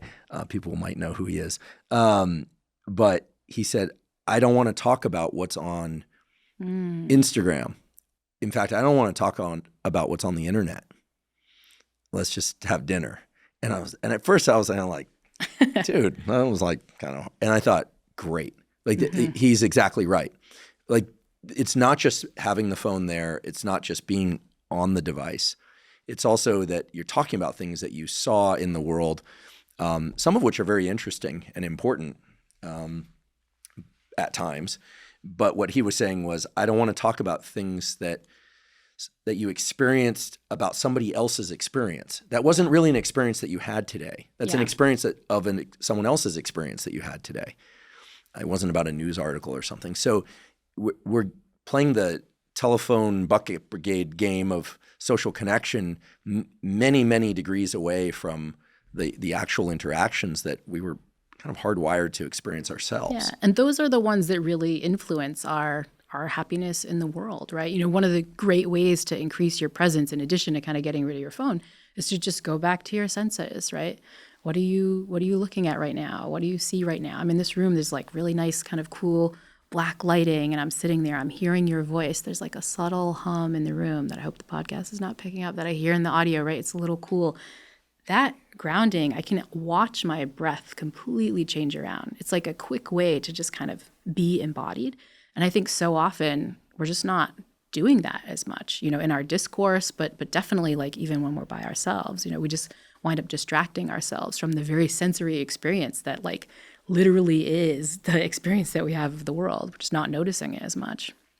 Now, I will say that a memory of a really terrific time I had alone was around this time of year, actually, around the holidays. Typically, I would be in my office organizing papers, maybe dealing with some end of year stuff for academics. My life's a lot different now with the podcast, even though I still teach at Stanford. But end of year is a time when you kind of get your office organized. Every academic knows this.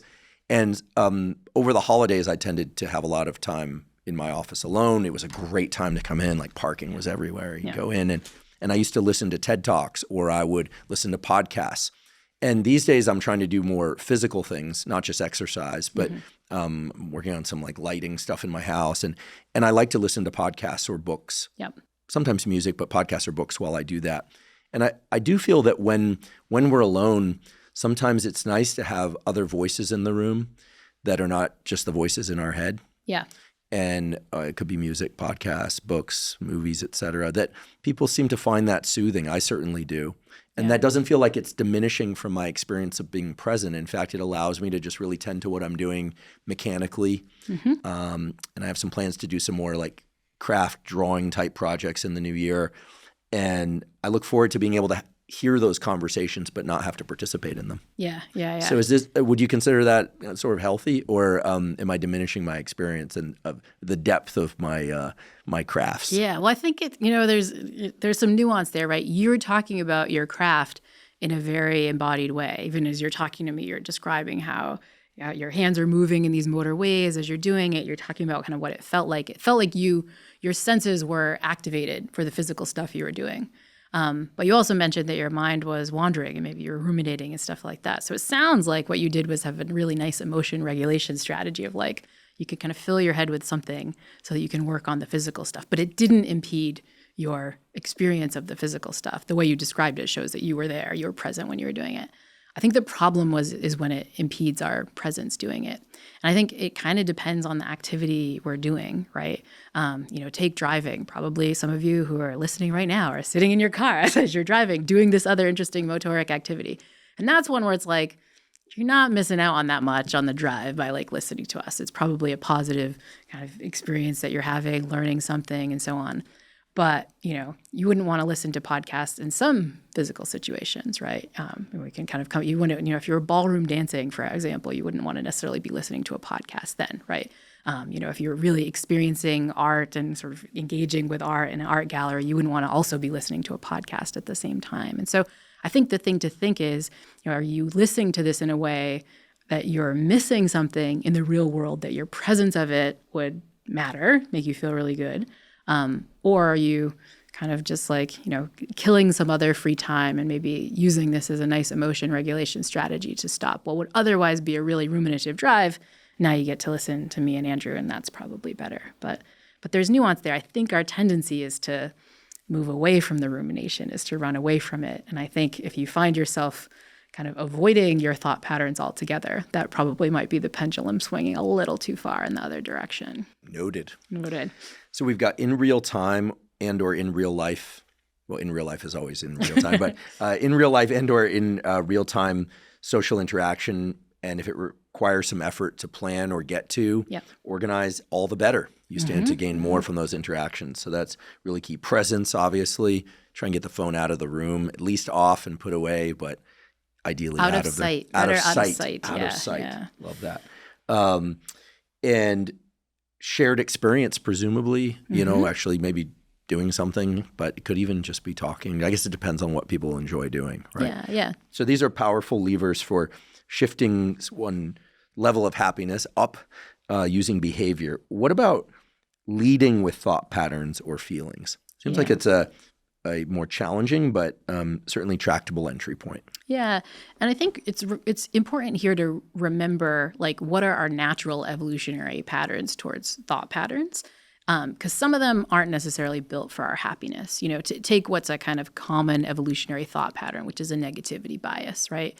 We're just built to notice all the scary stuff, all the bad stuff, all the potentially risky stuff. Our brains instantly go there.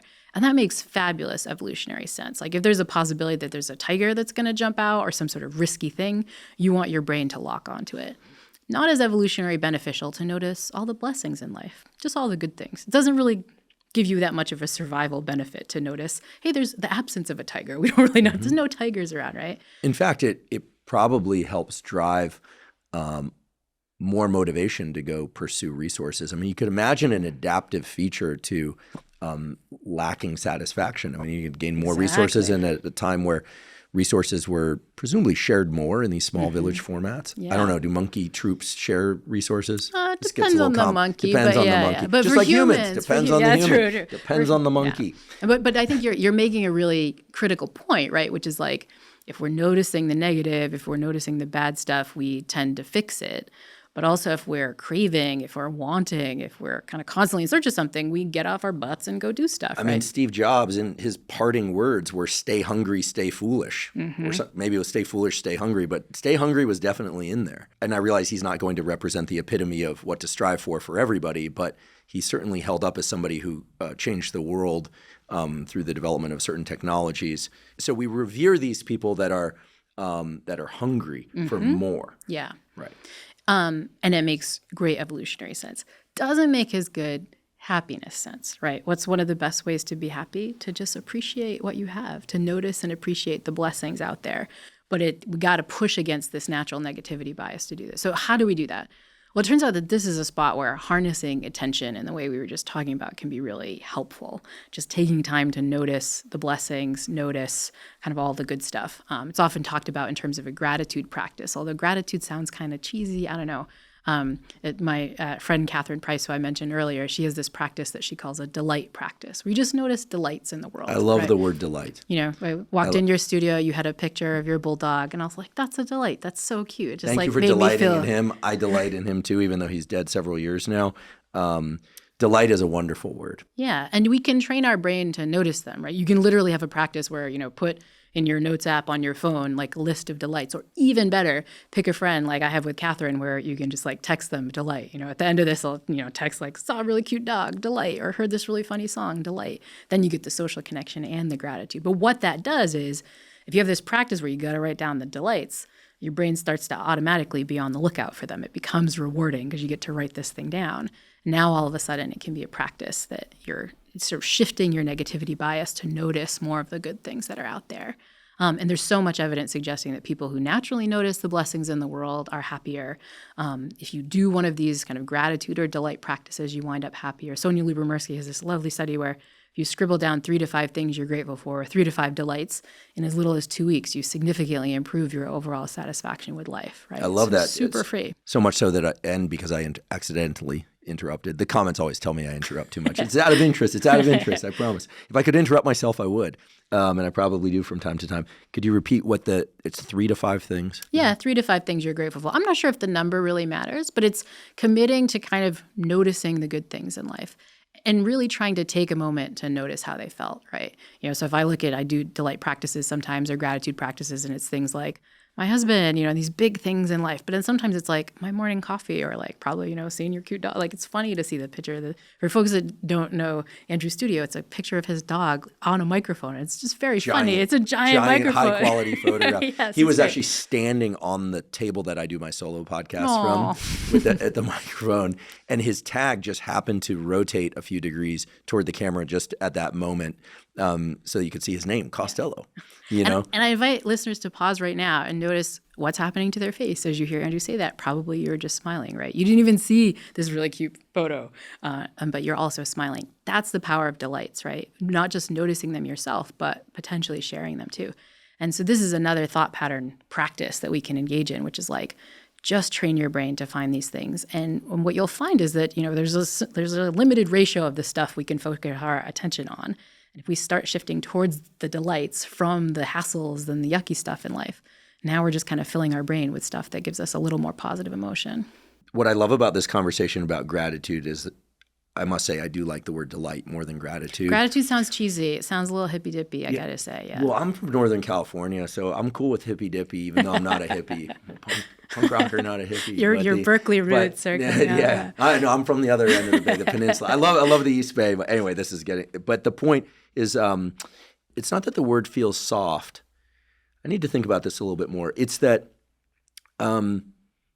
maybe it's just that delight is such a powerful, unselfish word. Mm-hmm. Like it's not taking anything from anybody. It's not requiring a shift away from one's sort of intrinsic self. I feel like gratitude requires this like, okay, I'm going to now be grateful. Yeah. It's like kind of like pulling, if you're not already in a state of gratitude, I feel like there's more effort involved. And we've been saying effort that precedes reward is good. But with delight, it feels like it's just very much in concert with almost like who one is. Yeah.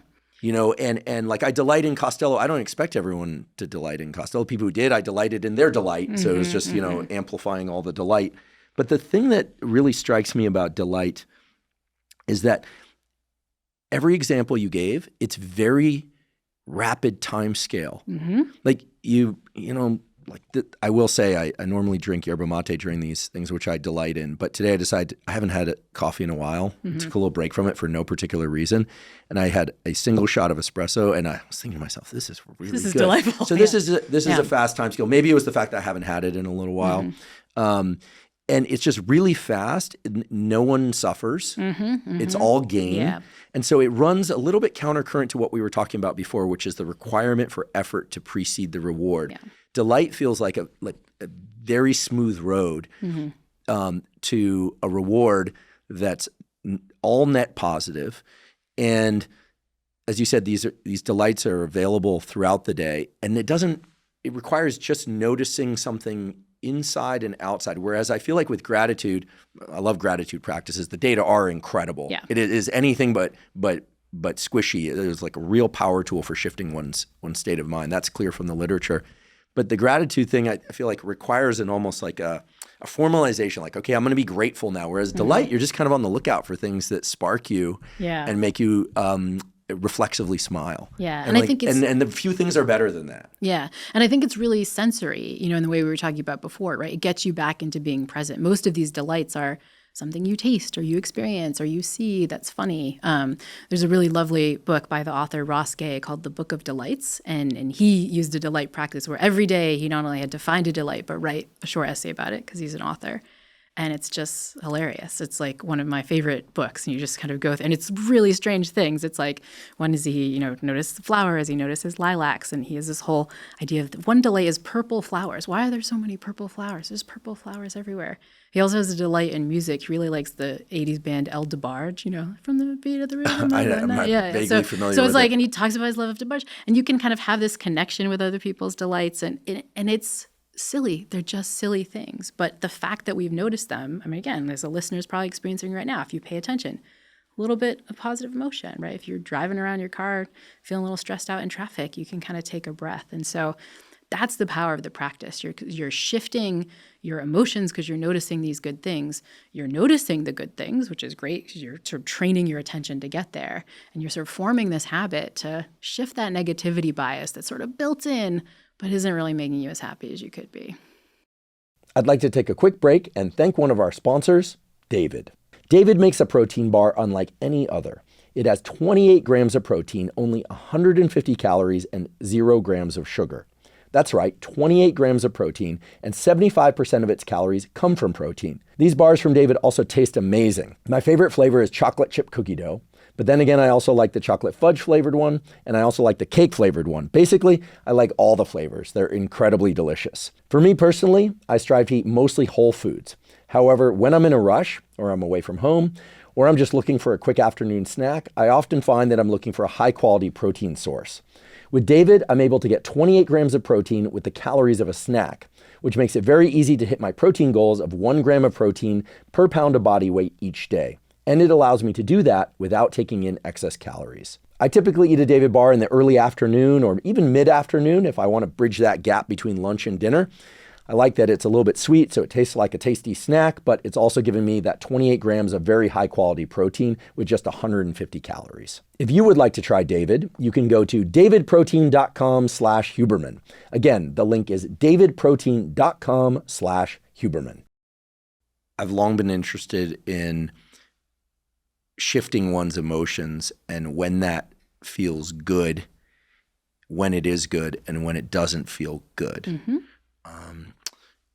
I asked our friend Ethan Cross about this too. I'm not going to compare your answers as a template for who's right, who's wrong. I think there are a lot of differing opinions on this. But I know from the time we are young kids, we don't like to be shifted. Like, we don't like people to impose an emotional requirement on us. In fact, my niece, when she was little, I was telling her this, she's 18 now, she was not amused, which delighted me that she was not amused. But when she was little, she was a pretty healthily stubborn kid. Mm-hmm. And you'd ask her to do anything. Like, hey, let's go downstairs for a walk. And she loved going outside for walks. And she'd say, no, push me. And then she would get her stuff and then you'd go for a walk. But I loved her like, no, push me. I'm like, I love this. It was also, Costello was like, don't push me. You couldn't. So there was this like immediate vocalization from the time she could speak, really. Was like, no, I'm going to decide how I feel. Mm-hmm. Such a healthy thing too. Yeah. Such a healthy thing. You're not going to shift me. I was like, we're going out for a walk. It's going to be fun. And she'd say, no, push me. And then she'd go for the walk. Most of the times it was a fun walk. But I think that we don't like to be shifted. Mm-hmm. And in some ways, we don't really like to shift ourselves. Like when we're in a given emotion, mm-hmm. When people are feeling upset, like they don't want to be told they should feel happy. Yeah. And yet no one really wants to be upset. Although there's this, do you know this result? I don't want to spin off into a long discussion about this, but Robert Heath, a very controversial neurosurgeon from the like 70s and 80s, did these experiments of stimulating in different parts of the brain, allowing people to self-stimulate different parts of their brain. And there were only 3 subjects because it's a in vivo human neurostimulation experiment. All 3 subjects, by far, their favorite area to stimulate was this midline central nucleus, midline thalamic nucleus, rather. All 3 of them reported that the sensation that they would lever press the most for was frustration and mild anger. Mm-hmm. Humans like that shit. Excuse my language. No. Why? Look, the horror movie industry would not exist if we didn't like fear, right? The honestly, like Twitter, X, whatever we're calling it now, would not exist if we didn't like outrage, right? These are kind of complicated negative emotions that have some positive benefit to us.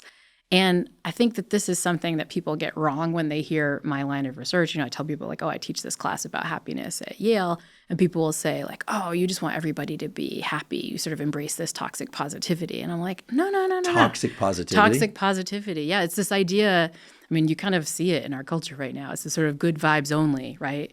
It's this idea that anything that feels, mildly frustrating or like hard to do, it's like, oh, no, don't do that. It's like good vibes only, right? And there's this idea that if you're experiencing negative emotions, if you feel sad or you feel a little lonely or you feel a little upset at politics, whatever it is, that something's wrong or you got to take a pill or you got to do something to fix it, right? I think that's a really dangerous idea, right? Because it's getting rid of this signal that we've been built to experience evolutionarily that's really important, right? If you're experiencing outrage, that's telling you something super crucial. If you're experiencing kind of frustration, overwhelm is a big one. If you're kind of feeling, oh, I'm so overwhelmed at work and I'm burned out, that's a really useful signal about behavioral changes you should make. In class, I often tell my students that negative emotions are like that dashboard on your car. You go in your car and you're like, sometimes you're driving, the tire light comes on or the engine light comes on. And that's a pain in the ass, honestly, because you're like, well, I got to deal with it. So it's not fun when these lights come on, but it's super useful information that if you actively ignore it for months and months is going to cause a much bigger problem later on. And I think this is how all of our negative emotions work. If you're feeling that negative emotion of loneliness, means you need more social connection. If you're feeling overwhelmed, it means probably got to take something off your plate before you burn out or get sick. If you're feeling sad, like that's probably because of some, stimulus that matters that is like kind of you're not there anymore. If you're feeling grief and so on. I think too often we just like want to get rid of those. We don't like them, so we want to suppress those emotions. But suppressing our emotions is giving up useful evolutionary information that probably means we can take action to fix and feel better. Americans might be surprised to hear this, but I learned this from my father, who's from South America. He's from Argentina, went to British schools when he was young.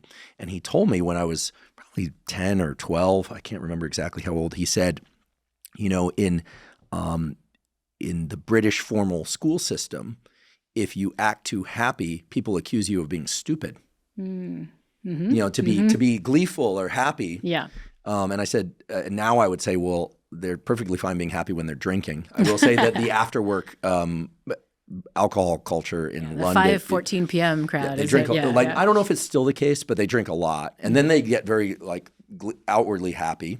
But there's this idea, and this was true when I came into academia, that if somebody wasn't super serious, that they might be stupid. Mm-hmm, mm-hmm. And I think in the United States now we tend to celebrate more expressions of glee, but that's usually in the context of like celebrity and wealth. Yeah. Like these people getting on their private planes or something.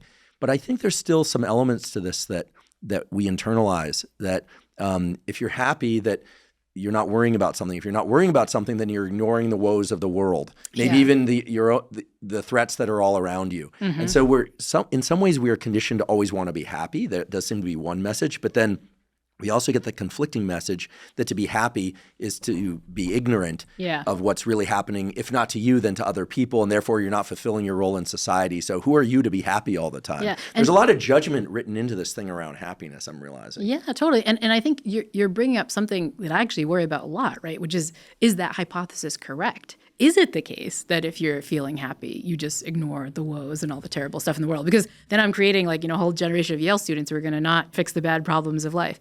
And so it turns out there's a researcher at Georgetown, Konstantin Kushlev, who's tested this. He actually asked the question, is it the case that people who are experiencing more positive emotion, more satisfaction with life, do they ignore the problems of the world and not act? Or are they the ones kind of going out and doing stuff?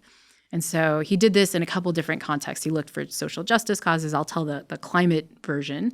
So he looked at how many people are taking climate action. So do you go to a protest? Do you put solar panels on? Are you donating money to climate causes?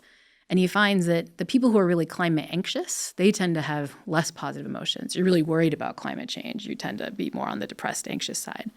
But if you're doing stuff about it, then you tend to have more positive emotion. I think he assumes the causal arrow goes in the other way, that if you're happier, if you're experiencing lots of delights and positive emotion, you kind of have the bandwidth to do stuff, right? You can go to that protest, where if you're super depressed, you're just going to lie in bed with your duvet. You don't have the bandwidth to do this stuff. And so this old kind of like Pollyanna-ish hypothesis about happiness, it makes complete intuitive sense. But if you look at the data, it's actually the opposite, which is a good thing because I think it gives us a mandate not to stay depressed about everything in the world, pissed off about what's happening. Yes, those negative emotions are good to notice and experience and act on, but like we can take care of ourselves and it's okay. It doesn't mean we're going to stop doing good stuff in the world.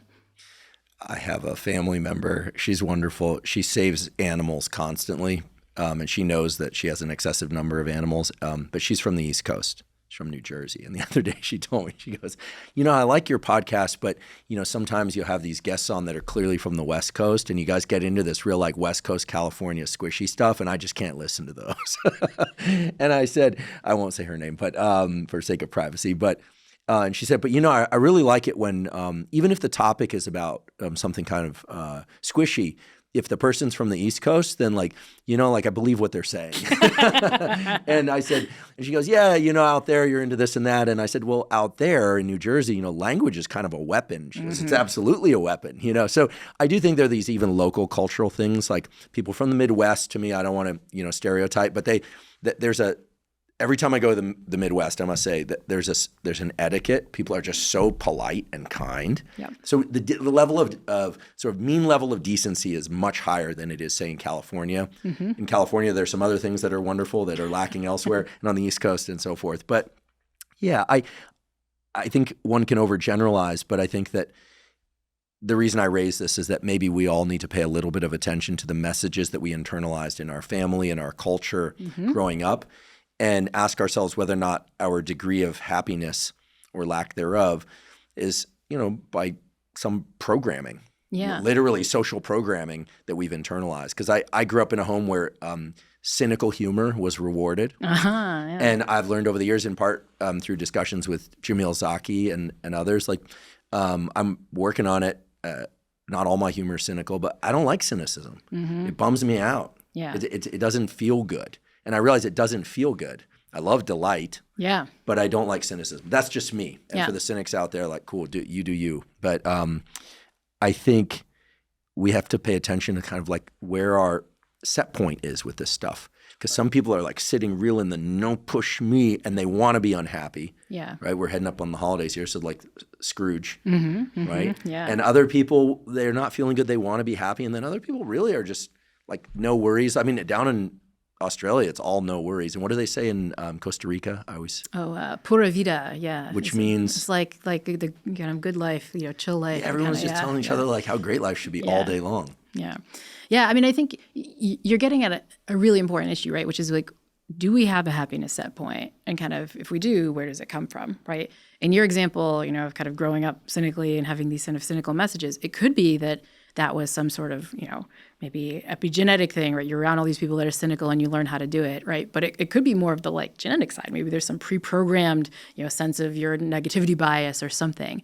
We don't have great answers to those things, but it's definitely true that our place really shapes kind of a lot of our tendencies that matter for happiness. We know this from some of the like local kind of place things that you said. I think my in-laws are from the Midwest, and like, yeah, totally, they're just like great, decent, kind, happy people. If they're listening right now, like I don't know, I'm trying to train to be like you. They're wonderful. But we also know from like even more macro level, right? So for decades, the World Happiness Report, in collaboration with the Gallup survey, has been surveying happiness of people across the world, right? And they come up with these like really consistent country level differences in happiness. The U.S., for a very wealthy country, is like not very happy. We're pretty low on the scale. And in fact, in the most recent World Happiness Report, we dipped like below like the top 10. Like we kind of had this major kind of dive for the first time. We're the happiest. Scandinavians. So it's usually Denmark, my stepmom's Norway. Danish. I love going to Denmark. Yeah, exactly. They're very happy. So they tend to be happy. And so we can ask the question, what's the difference? Maybe it's, the great Scandinavian genes. Probably not. It's actually a lot of their cultural practices which build on the sorts of things we're talking about. Take social connection, right? There's a lot less work hours so people can go home and hang out with their family. There's a huge culture of clubs, for example, in Denmark, where people go off and do sporting things. A lot of fitness, right? And the structure is to kind of get that fitness, right? Like nobody expects you to be at work, so you can go, ski or work out or hang out. I will say they're very effective when they work. They're very proficient. I mean, I'm struck by the like average level of operational and intellectual intelligence of somebody. Like the person, your waiter in Denmark is an awesome waiter. Yeah. And oftentimes has very interesting things to say. Like the level of proficiency and the level of focus when they are working is immensely high. So they're not just like kicking back all day. No, and I think in part it's a different attitude towards work, that there's a time for work, but you don't let your work kind of like leak into other things. There's this woman, Helen Russell, who wrote a book about the happiness in Denmark, or the Danish path to happiness, I think is the name of the book. And she had this quote of like, she was talking to people in Denmark, and there's often a thing that will happen where your manager has to talk to you at work and give you feedback. And it's in part because you're not leaving work on time. You're there overtime, and they want to have a conversation with you like, what's your problem? Why can't you finish your work in the allotted hours? Which again, to American ears is like, what? Your manager would never say that.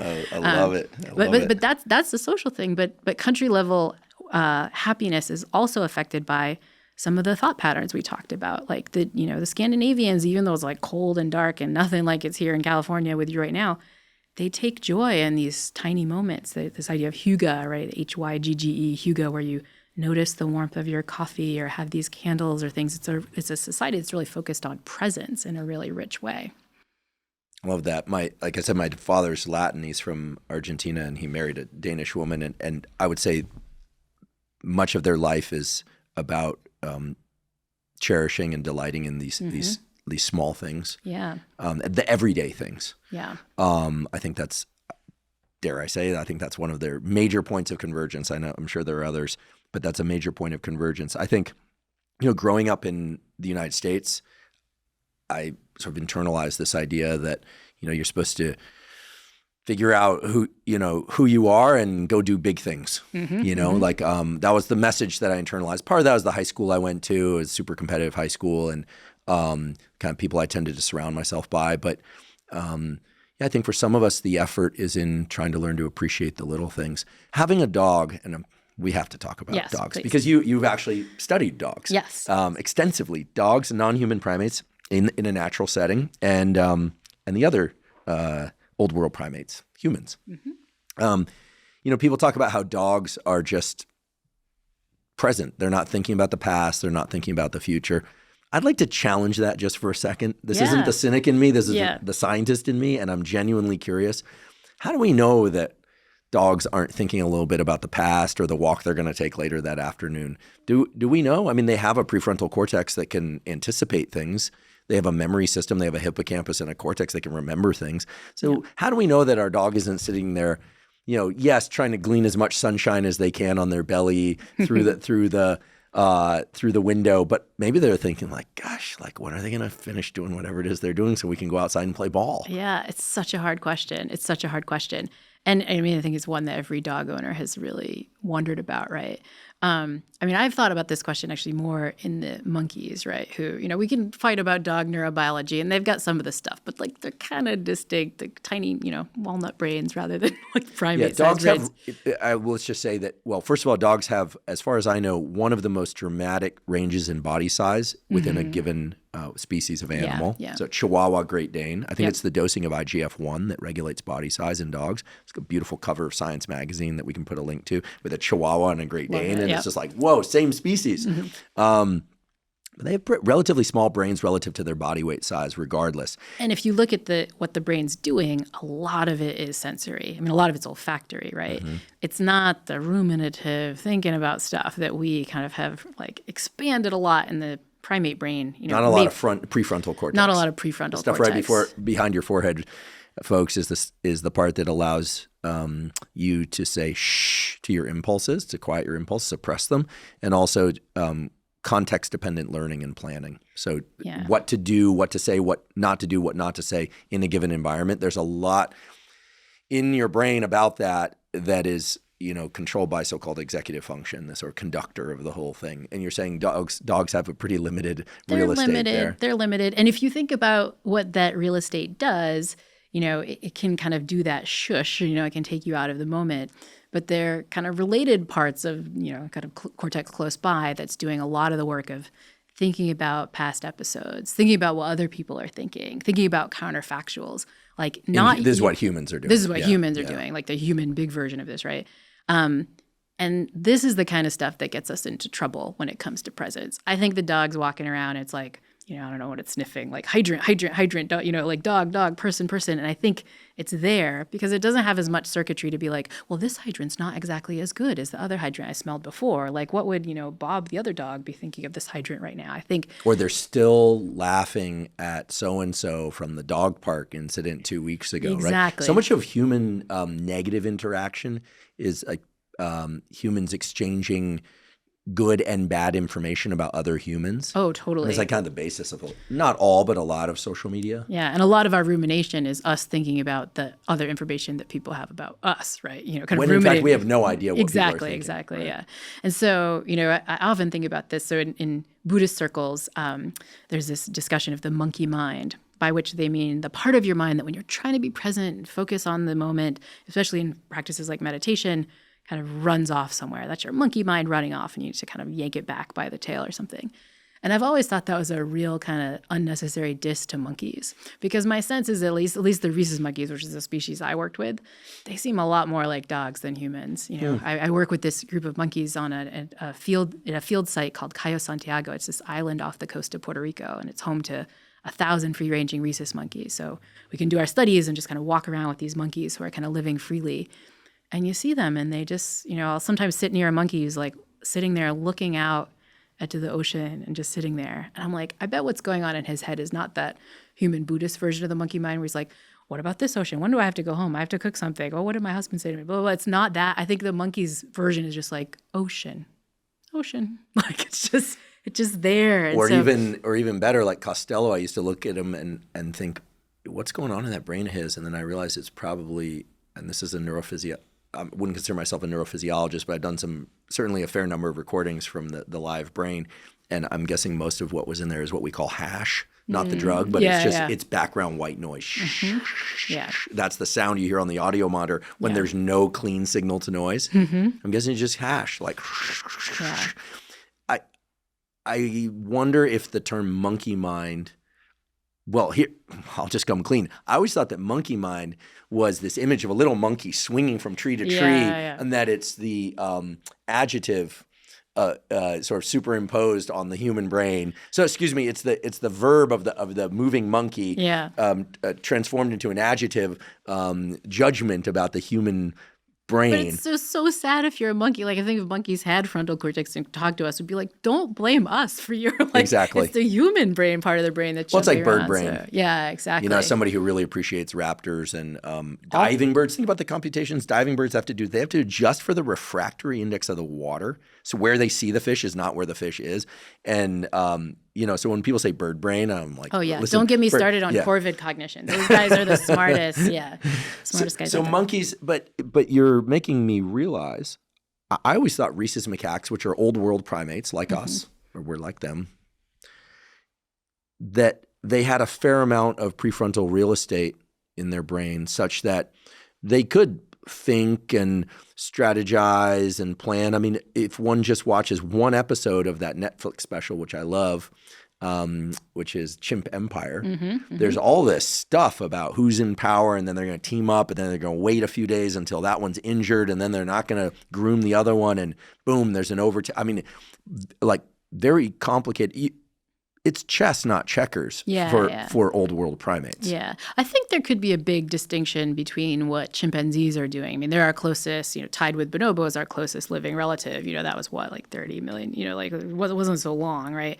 Whereas rhesus monkeys are pretty far off, right? I think there could be a lot of things that happened in between. And we know that not necessarily from the neurobiology, because it's hard to ask kind of functional neurobiology questions with animals. You can't kind of put them in an fMRI where they're doing behavior as easily as you can with a human. But we know it from cognition studies that look at things like, how good are, say, rhesus monkeys at perspective taking, at kind of taking on someone else's beliefs, knowing, somebody's thinking something. Theory of mind, yeah. Thinking something different than I'm thinking. And they're not so hot at it. They really use their own perspective to make judgments pretty well. Same thing when we look at cases of like counterfactual thinking. Do you have regret over an outcome that you didn't get, right? Something that rhesus monkeys find kind of hard, right? So it seems like they're very good at sophisticatedly planning in the present moment, right? You and I are talking here right now. If you're watching the video, you can see I have a cup, like I might be planning to pick up the cup, right? But the cups here, everything, I'm not simulating, what if this was a lovely martini, right? That's the kind of thing that probably a human can do really well, but a monkey can't. So they can kind of plan and take next step actions when there's around the world that they experience, but they can't simulate worlds that are totally different. And that includes the kind of complicated stuff going on in somebody else's head. So they're good at short-term strategy. This fits with what a friend of mine who studies behavior in macaques told me, which is that you can set up a really nice, complicated, on paper, perfect experiment where the monkey is going to inform you about some important feature of how the brain works in terms of behavioral economics or something. But then what you realize is, or what the monkey realizes, even if it doesn't consciously realize, is that no matter what, they're going to get reward 50% of the time on average, and they'll just hit the lever or give an answer as fast as they can, so they get that day's ration of reward, and just that's the end of the day. And so they're not cheating. They're just like, why would I work any harder than this to actually do the experiment you want me to do? Yeah. And so what many primate behavioral researchers end up becoming are monkey trainers. Oh, yeah. I mean, the bane of every animal researcher's existence, this is whether you test dogs, monkeys, rodents, whatever, is what are called side biases. What's a side bias? It's you're giving an animal a choice between A and B. One, A's on the left, B's on the right. And rather than think through these complicated things you want them to think through, they're just like, whatever, A, left, I'll go left, left, left, left, left, left. And you're like, no, I know you get rewarded 50% of the time, but I had this really creative question I wanted you to pay attention, and they just don't care. They don't care. Well, they're or they're getting rewarded enough at 50% that you have to do something like what researchers in the field. I mean, now we're getting really in the trenches called breaking a side bias. We're like, no, I'm going to give more reward at B. If you're only going to left, then I'm going to give more reward at right. We move them and stuff, but it does often seem to be the case that the monkeys are training us more than we're training the monkeys. So I delight in that a little bit. I confess, just a little bit, just a tiny bit. I'll share one story that kind of gets at, this sort of perspective taking and how good they are. That they are good when it's kind of what's in the here and now, right? We were doing these studies on the island, which involved kind of showing monkeys some food, and we had these eggplants in a box that we were making the monkeys look at for various reasons. And we couldn't find a monkey to test. On this island, you have to kind of hike around until you find a monkey who's kind of chilled out and whatever. And we had hiked around the whole island. It was taking forever. And we get back to our starting location, and there's an eggplant that's sitting there. And we're like, where'd that eggplant come from? And we're like, and it's got like bite marks out of it. We're like, how did that? And it was like, wait a minute, somebody must have stolen my eggplant. And we're like, well, how did that happen? We were paying attention to the monkeys the whole time. We realized no, they must have stolen it when we were we probably put it down for a second and they took it. We didn't drop it. It was and so it was we realized oh, not only are they good at stealing, but they can tell if we're looking at it. But looking is something that, all animals pay attention to gaze. This is the kind of thing that even, insects pay attention to, right? That's why they have these kind of markings that look like eyes so that birds won't eat them and stuff. Gaze following is really robust. But that's different than that monkey thinking, I bet that person's not looking. It's probably no eyes, I can grab it, right? But if you look kind of more sophisticatedly, they're not good at it. But this was another case of realizing oh, the monkeys are actually a lot smarter than we give them credit for, and maybe us too. Yeah, so what we're talking about is they are good at figuring out the basic rules, maybe even up to the level of what you call in computer programming AND gates. If this and that are happening, then I go right. If that and that are not happening, then I don't do anything. And if that and a third option are happening, well, then I go left. Yeah. And if all three are happening, it doesn't matter. Yeah. They can probably figure out, Totally. 2 or 3 levels of AND gates. But what they can't do is simulate all these various situations. I mean, the amazing thing about being a human is I could imagine any scenario. Imagine 700 podcast listeners jumped on this table right now. Imagine if the table was orange. Imagine if you were, I don't know, another podcaster. You're Malcolm Gladwell or whatever. More hair. True. I mean, I can simulate all these infinite different things. To try to program that is so hard. But it comes to us as humans in seconds. It's so fast. And it's the kind of thing that we use all the time. Honestly, it's the basis of a lot of our happiness. Look at, the fiction that we engage in, right? We're constantly paying deep and close attention to fictional worlds. I've cared more about some fictional worlds than I've cared about my own family members. Sorry, family members, but it's true, right? Like you're reading a novel and you're like, I'm crying, I'm bawling, I'm cheering for these people that I know are completely made up, because our brains just kind of dive into these sort of fake worlds, these alternative worlds so easily and so quickly, so powerfully. I definitely want to continue along the dimension of how we construct our happiness. But I just want to make sure that I ask again about dogs. Let's just do this because, I know it's so politically dangerous, but let's talk about the dog versus cat thing. Yeah. My sister loves cats. I don't dislike cats, but that doesn't mean I like them. Yeah. I once rented a place where there was a big cat. I think it was one of these Maine Coon cats. Oh, yeah. His name was Baloo. They're basically dogs. And he's basically a dog. And Costello had certain cat-like qualities. Like he just wanted to lounge all day. Mm-hmm. And he could really move like a dog, but most of the time he was kind of like a cat at home, and it was frustrating for me. But I mean, what do you think it is? You have these feline people and you have dog people. And I'm definitely in the dog camp.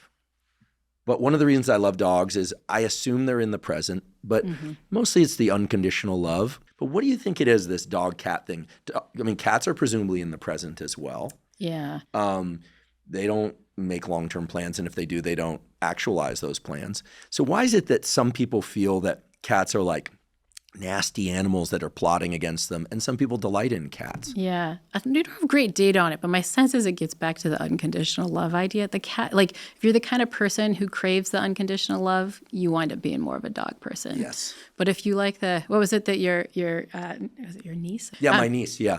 What was it that your niece said? This like no push me. She used to hold her finger up. Yeah. Like you could say we're going. Cats are a lot more no push me. Unless we said we were going for ice cream, it was no push me. And I remember, and I still delight in it, thinking like, awesome. She had such a strong spirit from the time she was little. You might like cats because cats are a lot like no push me. And I think this is I don't want a cat. Well, I think the like removal of the sort of no push me might be one of the last stages of evolution and domestication of dogs. And I know this because in my dog work, we also did some very fun work with Dingos, which are the Australian wild dogs. And we don't fully know their history. Our sense is like those dogs kind of like got pretty close to humans, pretty tolerant of humans, but didn't go like all the way to Costello in terms of the bond. And one of the amazing things, we interacted with this group at a sanctuary for dingoes out in Australia, one of the only sets of genetically pure dingoes in the world. We had this wonderful privilege to work with. But we kind of had to like do our keep at these field stations. So we kind of went in and helped clean up with the dingoes and so on. And every morning you'd go out and you'd give the dingoes their food, which are these big kind of chickens. And they would they'd just kind of raw chickens, not live chickens, but they'd just like chomp it in one gulp, just like bones and all. And you're like, whoa. And then right after that, they'd want to be kind of, oh, come on, nudge me, be nice. It was like a cat in its best move. But then at a certain point, they were just like, no, like I'll stop. They just had like such their own will in this really amazing way. And it just felt incredibly cat-like. I'm like, you look like a dog, but your behavior is so much more cat-like. So I don't know. No great studies on this. It'd be great to kind of figure it out. But my sense is distinction between dog people and cat people might be the unconditional love, no push me ratio of what people like. So interesting. And I like to think did not take us too far off course in our discussion about happiness, because we clearly delight in this, and hopefully people do too, is that we think about the different brain architectures and the different capabilities that different brain architectures have across species. And the fact that we live in such close proximity to some of these species is wild. When I was growing up, not everyone had a dog unless they had the space for it. Now I feel like dogs are everywhere. Yeah, I mean, it's like such an enormous billion-dollar industry to have dogs. And it raises a question that kind of gets us back to some of the happiness work, like, which is that a good idea, right? All these people are investing their time, their energy, their spaces in dogs. You could ask the question, do they make us happier? And I know they do. Yeah, I'm not going to break everybody's heart. We've killed the cat people and the toy dog people. No, pet dogs in particular, but pets in general wind up making us happier. Pet owners are statistically happier. And I think it's for a couple of reasons based on the stuff we just talked about. Take the behavioral pattern that matters, social connection. For sure, dogs provide that social connection themselves. We just talked about they tap into your caregiving system and so on. But as you talked about in your interactions with bulldog pleading, like bulldog, what was the phrase you used? Was it when you see a bulldog and you say bulldog something? When I see somebody with a bulldog, I just say, excuse me, there's a bulldog tax. Oh yeah, bulldog tax. And then I pet their bulldog. Yeah, good. And if you're gonna meet a bulldog, just understand they're shaped like a beer keg, so they can't scratch themselves on their hindquarters. So if you give them a scratch there, they're like, thank you, because it's got to be just awful. It's like having that scratch in the middle of your back and you can't reach it. So you do the bulldog tax and you have this nice social connection with the bulldog. But my guess is, and because you're using verbal language, you also connected with the person. You probably say, oh my gosh, what's his name? Oh, when did you get him? Blah, blah, blah. That's chatting with the barista at the coffee shop, right? That's doing the, Nick Epley experiments we just talked about before. Pets wind up bringing us social connection. And one of the pieces of advice if you're feeling lonely is get an animal, not just so that the animal will give you some comfort, but, particularly with a dog, you got to walk that animal and then people talk to you. It's much easier to connect with people when you have dogs. So social connection is huge. Second thing is, particularly again for dogs, what are people doing? They're getting out and walking, right? So we're getting some people who never had a lot of physical exercise before are at least getting the kind of walks they need to do in for the dog. And even if they won't choose to do it for themselves, they often choose to do it for their dog. So you get exercise in, which is good for physical health, and we haven't talked about, but is enormously good for happiness. Meta-analyses showing, a half hour of cardio exercise a day is as good as an antidepressant medication for reducing symptoms of depression. So just that walk with your dog is great. But beyond that, I think they help our thought patterns, right? And this is true for dogs, I think, and cats, right? Where, as you were saying, we're wondering what they're doing. Sometimes if they're sitting there and we're just petting them, what we're doing is we're sitting there and we're petting them. So they give us these wonderful sensory experiences, and I think they cause us to be a little bit more present, especially when we're kind of interacting with them. When we're interacting with our dogs, unless you're taking the Instagram pictures of the dog, but usually when you're playing with the dog or whatever, you're just there. You're not on your phone. You're just kind of mindfully experiencing life with your dog. Kind of like when you talked about your road trip, part of what probably brought you into the present moment, especially if your girlfriend was working, was like that the dog was interacting with you. So the dogs help us, not because they're inherently kind of happiness inducing. They help us tick these boxes of better behaviors for happiness, better thought patterns for happiness, and they're kind of a delight. So they kind of give us some positive emotion too. I love all of that. I just want to double click, if it were, on this idea that they can be a bridge for social connection. I think that's really powerful. A friend of mine who used to smoke cigarettes, who doesn't any longer, in fact, I remember when I was a postdoc at Stanford, mostly the foreign postdocs, but they used to gather outside and have cigarette breaks all the time. Now you're not allowed to smoke on the medical school campus, and I think probably on the main campus too. Most places you're not allowed to smoke most outdoors, universities, right? Because of secondhand smoke. In any case, but he said to me, it used to be that before people either knew or fully internalized how bad smoking is that asking for a cigarette or sharing a cigarette side by side with somebody was a way that people engaged in casual interaction, not just outside of bars, not just to meet potential mates, et cetera, but it was a bridge. You could walk up to somebody and say, we could call it like bumming a smoke. Like you ask for a cigarette, or if someone was smoking, you could go stand by them and you also smoke. Yeah. And so it was this terribly health diminishing habit, but it served as a lot of social lubricant. Yeah. It also gives you another behavior that we know is really important for happiness, which is time. There's a lot of social science research on this phenomenon that's called time affluence, which is the sort of subjective sense that you feel wealthy in time. You kind of just have a break, right? You get a smoking break is one of these, right? You get a break. And often people, back in the day when smoking was allowed, one of the ways that you got your breaks, often in not so great workplaces, was like you could ask for a smoke break. My mom talks about this. She was a teacher, educator for a super long time, where you don't get a lot of breaks, but back in the 70s, if you were a smoker, they'd let you go outside for 10 minutes, and that was a sort of break, right? So I think this other unhealthy habit kind of gave us the opportunity to take breaks, which we know are great for happiness, and so great for happiness that if you don't have any of this so-called time affluence, this sense that you have some free time, if you experience what researchers call time famine, where you feel like almost starving for time, it's a huge hit on your well-being. If you self-report in these surveys being time famished, so I don't have time to meet up with my friends, I never have time for the stuff I want to do, that's as big a hit on your well-being as if you self-report being unemployed. Listeners, if you have a job and you lost it tomorrow, you'd probably think of that as a big hit on your happiness. Just not having any time for the little breaks in life is as bad. Wow. And this gets back to our earlier discussion about money and happiness, which is researcher Ashley Willens at Harvard Business School has kind of pushed the idea that what's going on with these, low-income folks who have a real hit on happiness, right? Not having a high income hurts your happiness. Her theory is a lot of that actually has to do with time. Because if you have a really low income, you don't have a car to get to work, so you're taking the bus and it's taking you forever, you're working multiple jobs, right? That a lot of the reason that money affects happiness and not having money affects happiness is that it co-varies with not having time. And the real hit on our happiness is just the time part more so than the money part.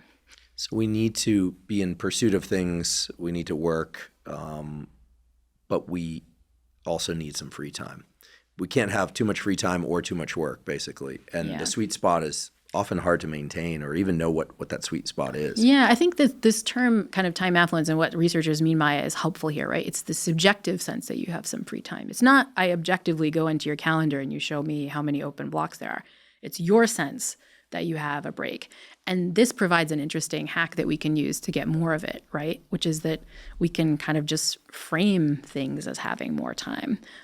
Because sometimes when you get a break that you don't expect, it can feel like a lot. I teach this class about happiness on Yale's campus, and I talk about time affluence. It's one of the topics in my class. And I always felt that was really ironic because our young people today, especially at elite college institutions, are so time famished. They're running from thing to thing and have a million extracurriculars and so on. So I feel willard like I'm going to lecture them for an hour on time affluence and tell them all these studies. And so what I did was they in the syllabus is that there's a lecture on time affluence, and they come to class, and I have my teaching assistants that are handing out little flyers that say, today's lecture is about time affluence, and to teach you what that is, I'm going to give you some. No class today. So you didn't know. You walked to class. Now you got a free hour and a half.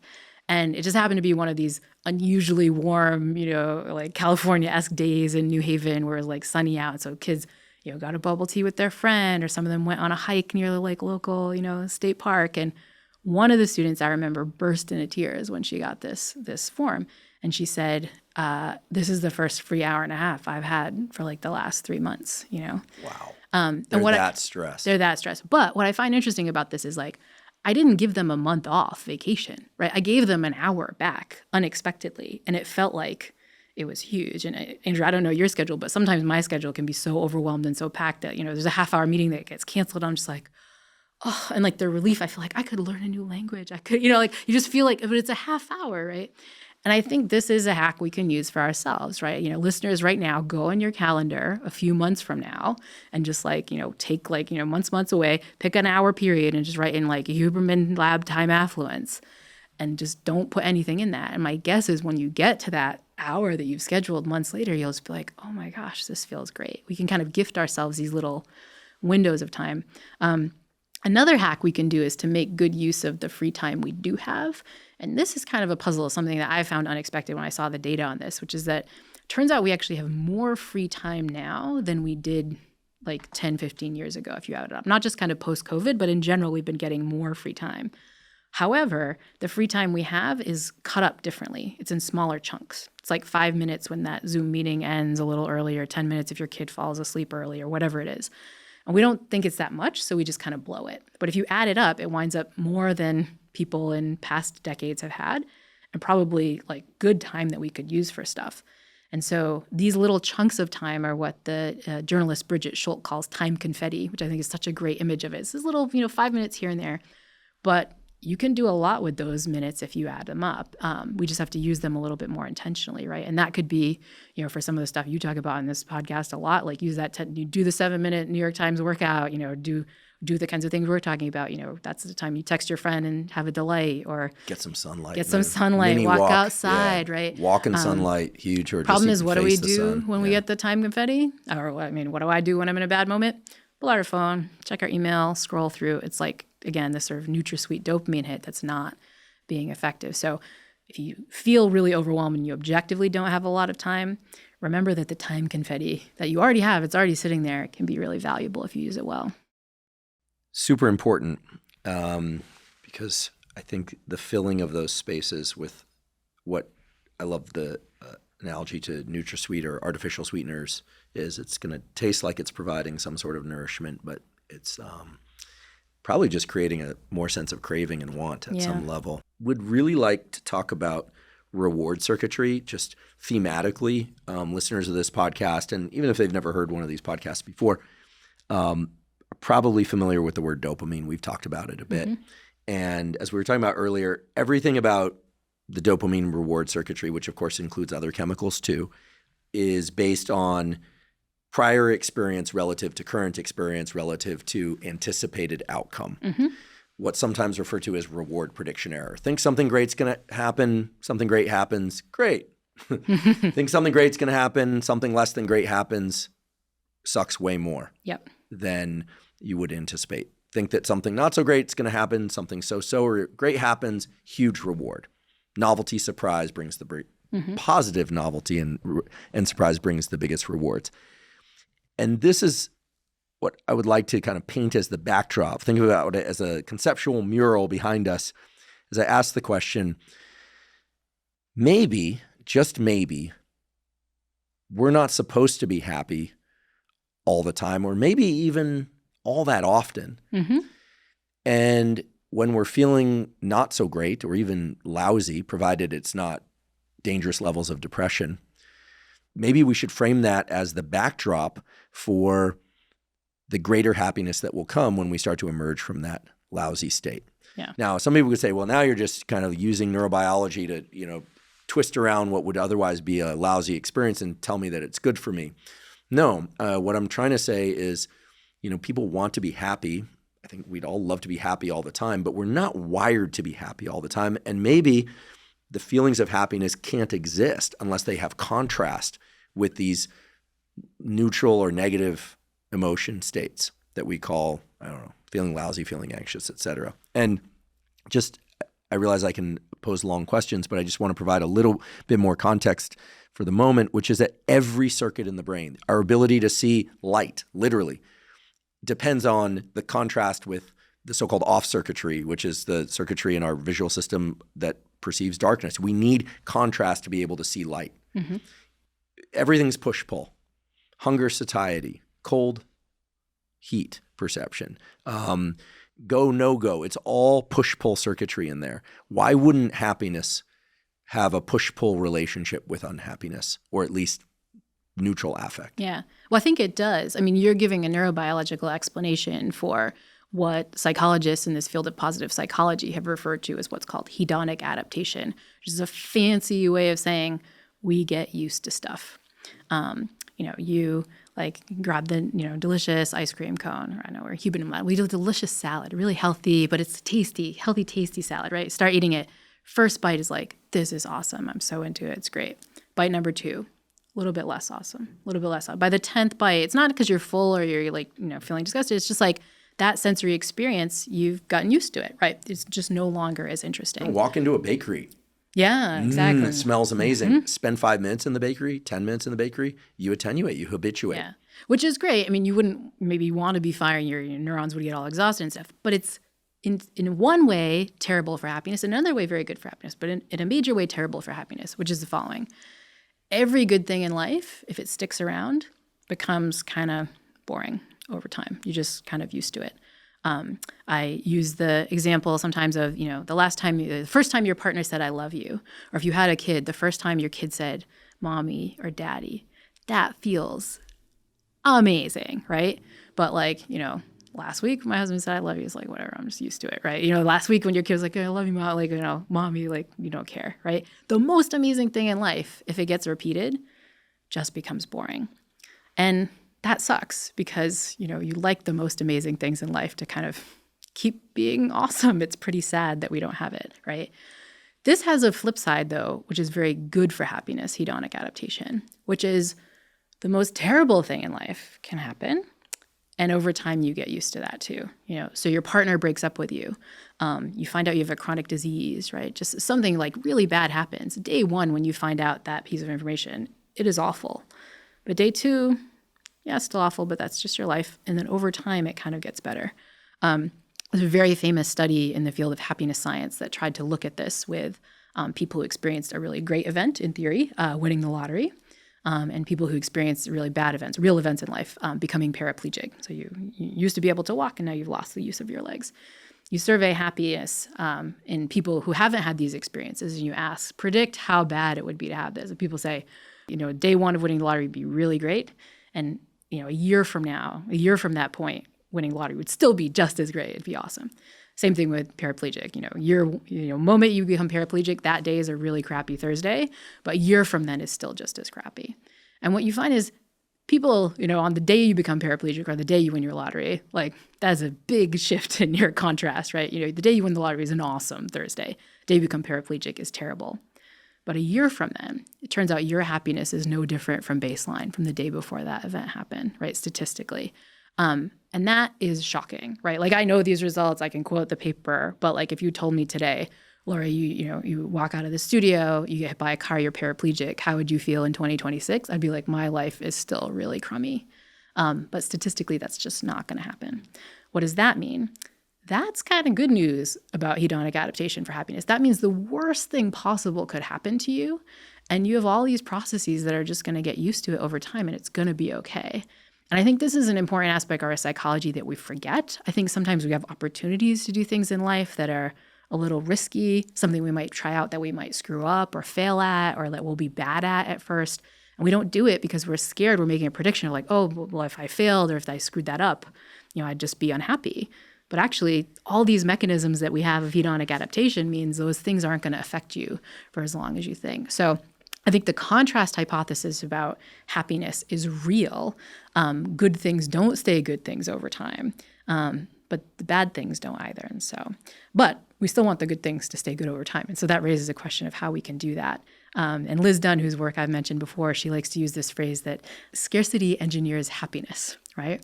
One thing we can do is space out the good things in life. So if I was having that really delicious, healthy salad with the avocado and whatever, if I had that every day, it would stop being good. But if I had it very, very infrequently, it would still be good every time I come back to it. And so sometimes oddly, the way we make ourselves happier is to kind of remove positive experiences, especially extreme positive experiences, and kind of space them out so we can kind of come back to them over time. I definitely agree with that. I also, and forgive me, folks, but I think I understand why dogs are so awesome. They don't attenuate to reward. Mm-hmm. You tell them they're going to get this little piece of amazing whatever beef jerky or something, and they're like, yes. And then second trial, yes. Third trial, yes. I mean, presumably at some point they reach satiety or fatigue, but there's something about their reward pathways that they don't seem to attenuate much. Yeah. And if there's feedback to us on that, it's like, okay, it's great that they'll keep delighting in the simple little things. It seems like almost as much as the first time. Yeah. We are not like that. It's interesting. No, to my knowledge, people haven't studied hedonic adaptation in dogs, but it's a really good question. But we are not like that for most things. And this sucks, right? I mean, it's also the case that in addition to kind of getting used to stuff over time, it's also showing a different feature, which is the sort of more particular contrast feature you're talking about. So over time, we kind of habituate. That's one sort of neural mechanism.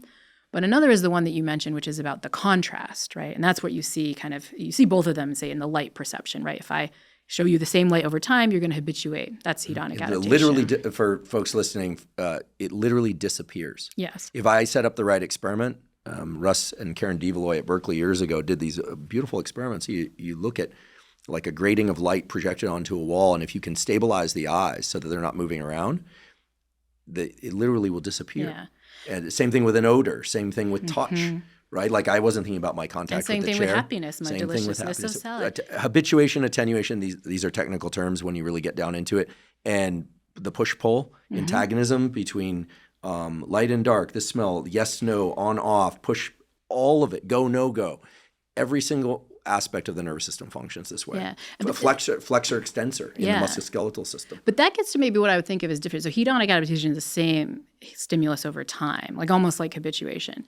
There's a different thing that happens when you get what you might call a contrast. And there's all kinds of visual illusions that sort of function on this. If you've ever seen the one where it's like, is it the same color over here? You throw this on your show page to show people, and it's like, oh, it looks different. It's like, no, that's because of the kind of contrast between the two things. You see something that's really bright over here, it makes something else look a little darker, right? That's a different negative effect on our happiness a lot of the time. This is the comparison effect, right? This is like, my $50 million seems kind of crappy because I hang out with people who, have $100 million. Objectively, I have a tremendous amount of money, but I feel bad because I'm kind of comparing against something else. And so oftentimes when we're evaluating different rewards, we're kind of comparing them against what other people had or what we've had in the past. And that means that being in an objectively good situation might feel really crappy if you just have somebody else that has a slightly better, objectively good situation. My favorite example of this actually comes from the sports world. So researchers ask this interesting question, like, how happy are you when you win an Olympic medal, right? You're on the stand, you won an Olympic medal. And also, who's happiest? So gold medalist is up there, best in the world. You might assume they're the happiest, right? And they are. They're smiling. The researchers analyze this by looking at facial expressions and kind of code the muscles and so on. But turns out they're not the happiest, right? Who's the happiest? Well, let's look at the silver medalist. Are they happiest? No. In fact, actually, if you code their facial muscles, they're showing expressions like contempt, deep sadness. It's the same expression you'd make like if your parent died or like, a real terrible grief moment. This is I don't adhere to this, but this is the quote unquote second place is first loser kind of mindset. Because the idea is like, who's your major comparison point if you're in silver? 0.2 seconds or something, and you would have gotten gold. And you're not feeling objectively like you're the second best on the planet. You beat, all but one of billions of people on the planet. No, you just feel terrible. So that's silver medalist. But what's going on with the bronze medalist, right? There's another person on the stand. What's their comparison point? It's not gold. They were multiple people, multiple seconds away.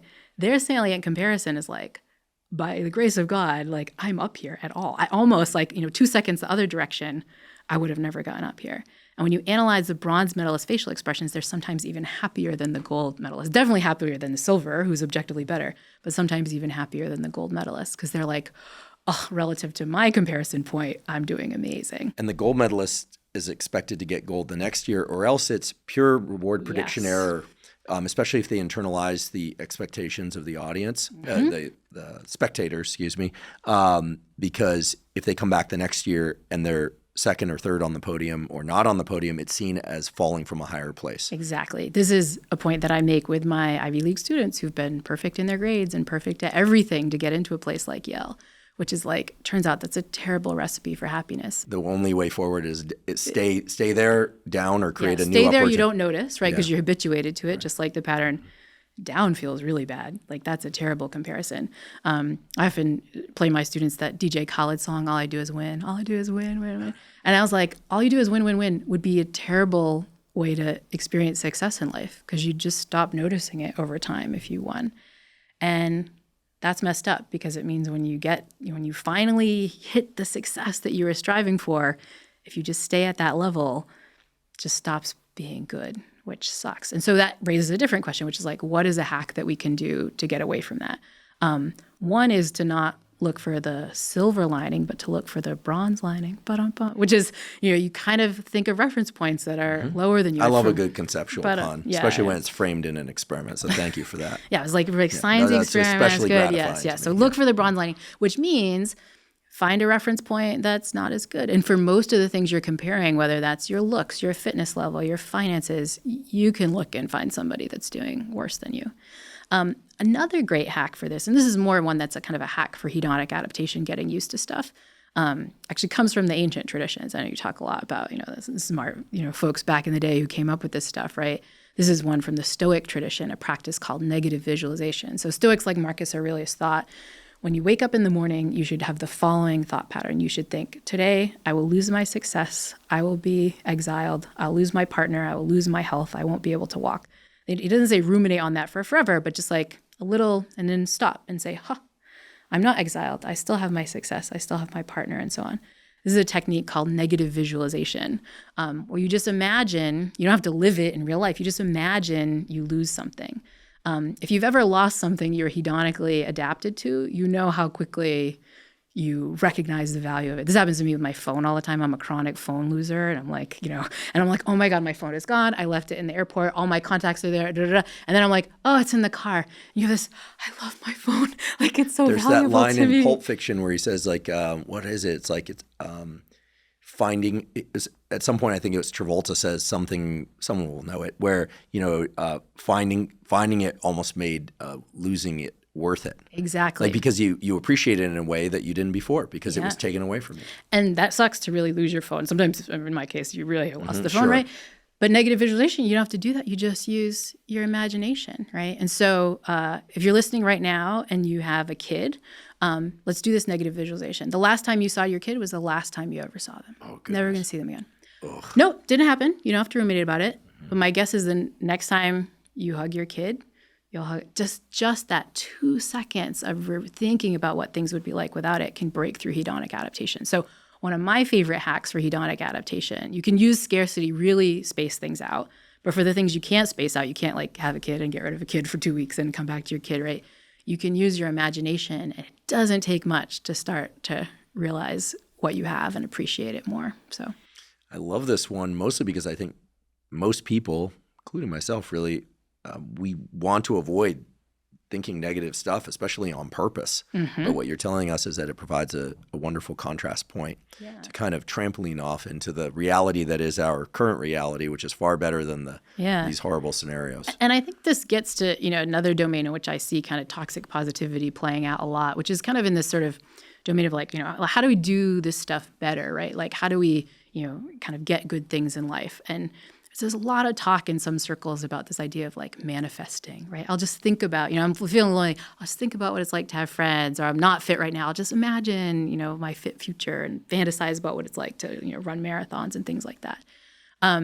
Turns out this can have this can be a case where you're using imagination in a bad way, because what happens when you really deeply imagine, say, the rewards of like being super fit, you start to get like your brain's like firing the reward cylinders for like what it feels like to be super fit. And there's evidence from Gabrielle Oettingen's lab at NYU that like you actually get less motivated to do stuff. She does this in the context of fitness. She has people who, want to run a 5K or want to lose some weight, for example. They talk about like, imagine how great it would be to do this. And they're less motivated to put on their running shoes and practice because they've already imagined the fantasy future. Turns out, instead of manifesting, a better technique, if you have some habit that you want to engage in, is to imagine the obstacles, the bad stuff that's coming up, right? So, I want to get out and run this 5K. Well, what's the obstacle to that? I'm going to be in bed, an alarm's going to go off. What's going to happen? Like, I'm going to be, too warm. Like, maybe I put my running clothes on. Or, I'm not going to want to, it's going to be cold out. Like, I should get a nice, fuzzy hat to be able to do this. This Oettingen's work shows that if you actually imagine the negative things, again, not ruminating about it and freaking out, but imagine particularly the obstacles for a habit you want to engage in, you kind of naturally come up with solutions to those obstacles, which makes it easier. So sometimes thinking about the bad stuff can be helpful. We just have to regulate when we do it.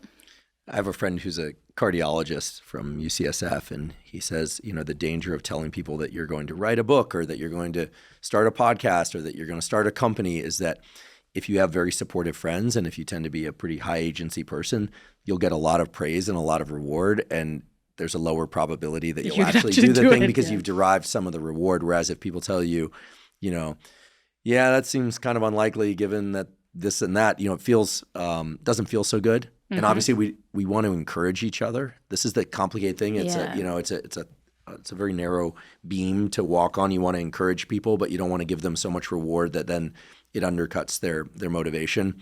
And you certainly don't want to discourage them to the point where they give up on themselves prior to even trying. That's right.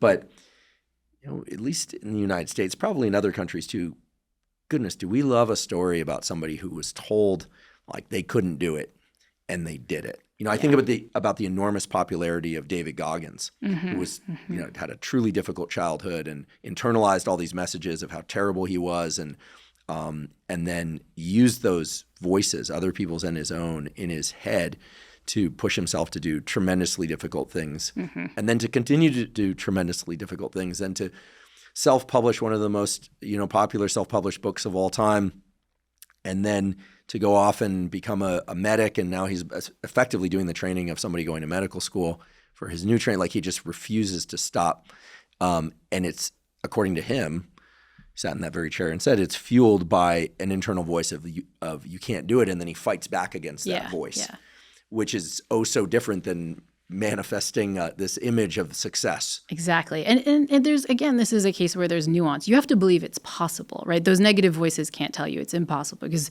something else we know about motivation is that believing something is possible, which requires lots of effort, but it is possible, is quite helpful for you. The best example of this comes from another sort of sporting case. I don't know if you know the case of Roger Bannister, who's the first guy to run the 4-minute mile. Break the 4-minute mile. And before he did that, people thought it was like physiologically impossible. Like the human body cannot do this. And he was like, no, if the human body can do this. And everyone was like, Roger, you're crazy, whatever. But then he, trained and probably had to overcome his obstacles. He ran it. And then within like 2 months, somebody else broke the 4-minute mile. Like it had not been broken in all of human history. But as soon as people had evidence of like, oh, people can do that, like now everybody does it. And now I don't know. I mean, I'm, as you can see, not a fit person, but like lots of people run 4-minute miles. It's not like the hugest thing. High schoolers run it. Yeah. Which is crazy. But the point is that they're probably helped out by this thing called the Bannister effect. Like they know it's possible, right? So like if you run into obstacles, if you don't get that time, you're not like, well, I guess it's, physiologically, I just can't do it. You can kind of do it. And so there's this idea with the Bannister effect, you kind of have to be optimistic enough to think that it's doable. But when you think that it's doable, it's really helpful to ask the question, okay, what are the things that are going to come in the way of my doing it? Maybe imagine them really kind of vividly so you get a sense.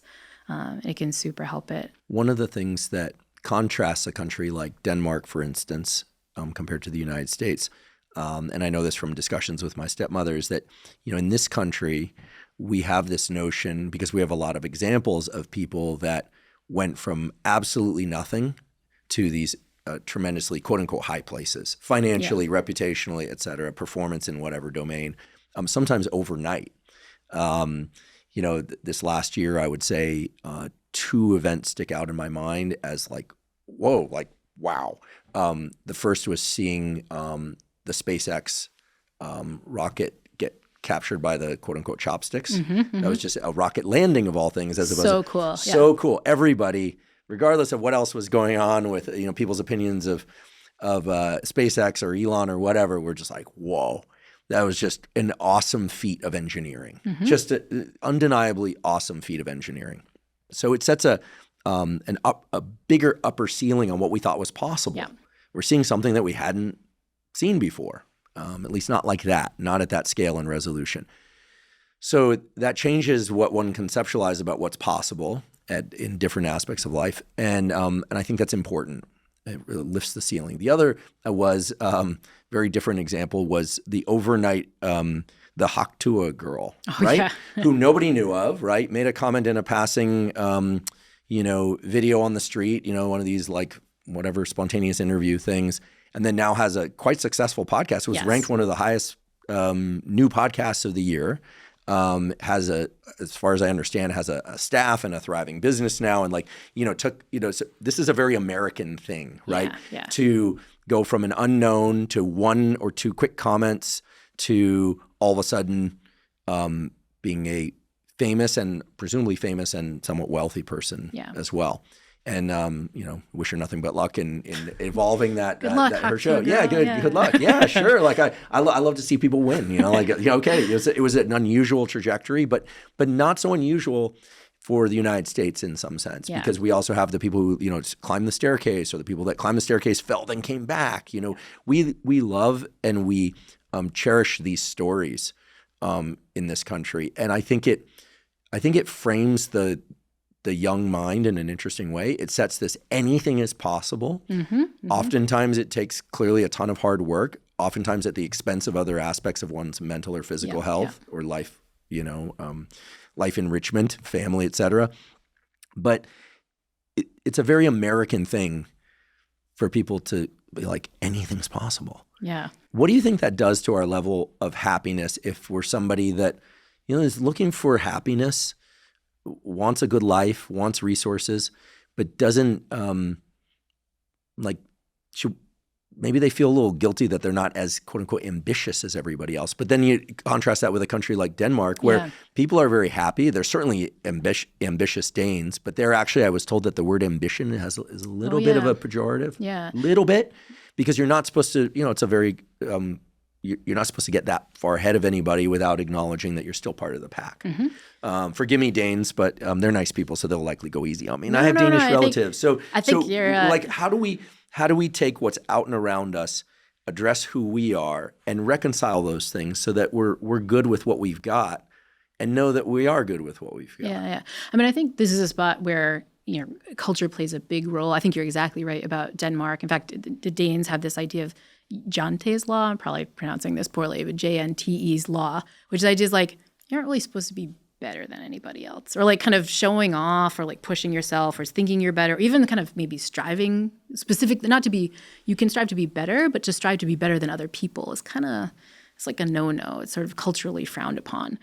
In this way that I think is completely the opposite in the U.S. right now, where like that's seen as an awesome thing. I think the problem is that these kind of rags to riches stories, you've given cases of like ones that there's like a moment, right, in SpaceX, they do this wonderful thing. You're like, yeah, they kind of got there. And, Hawk 2 is still doing her thing. But there was this moment of like, oh my gosh, she kind of achieved this success. There's this idea that we kind of think that there's an end destination for something. I'm going to, get $50 million, or I'm going to get married, or I'm going to get that promotion at work, right? For my students, I'm going to get into like a really elite college or something like that. We don't put our emphasis on the journey part. We put our emphasis on the destination part. And we assume that the destination is going to come with a lot of happiness. This is a bias that researchers have called the arrival fallacy. I'll be happy when, it's almost like the happily ever after. I'll be happily ever after if I get that promotion, or happily ever after when I meet that person. And what we know from hedonic adaptation is that thing that's awesome in the moment when you arrive there quickly becomes the other thing.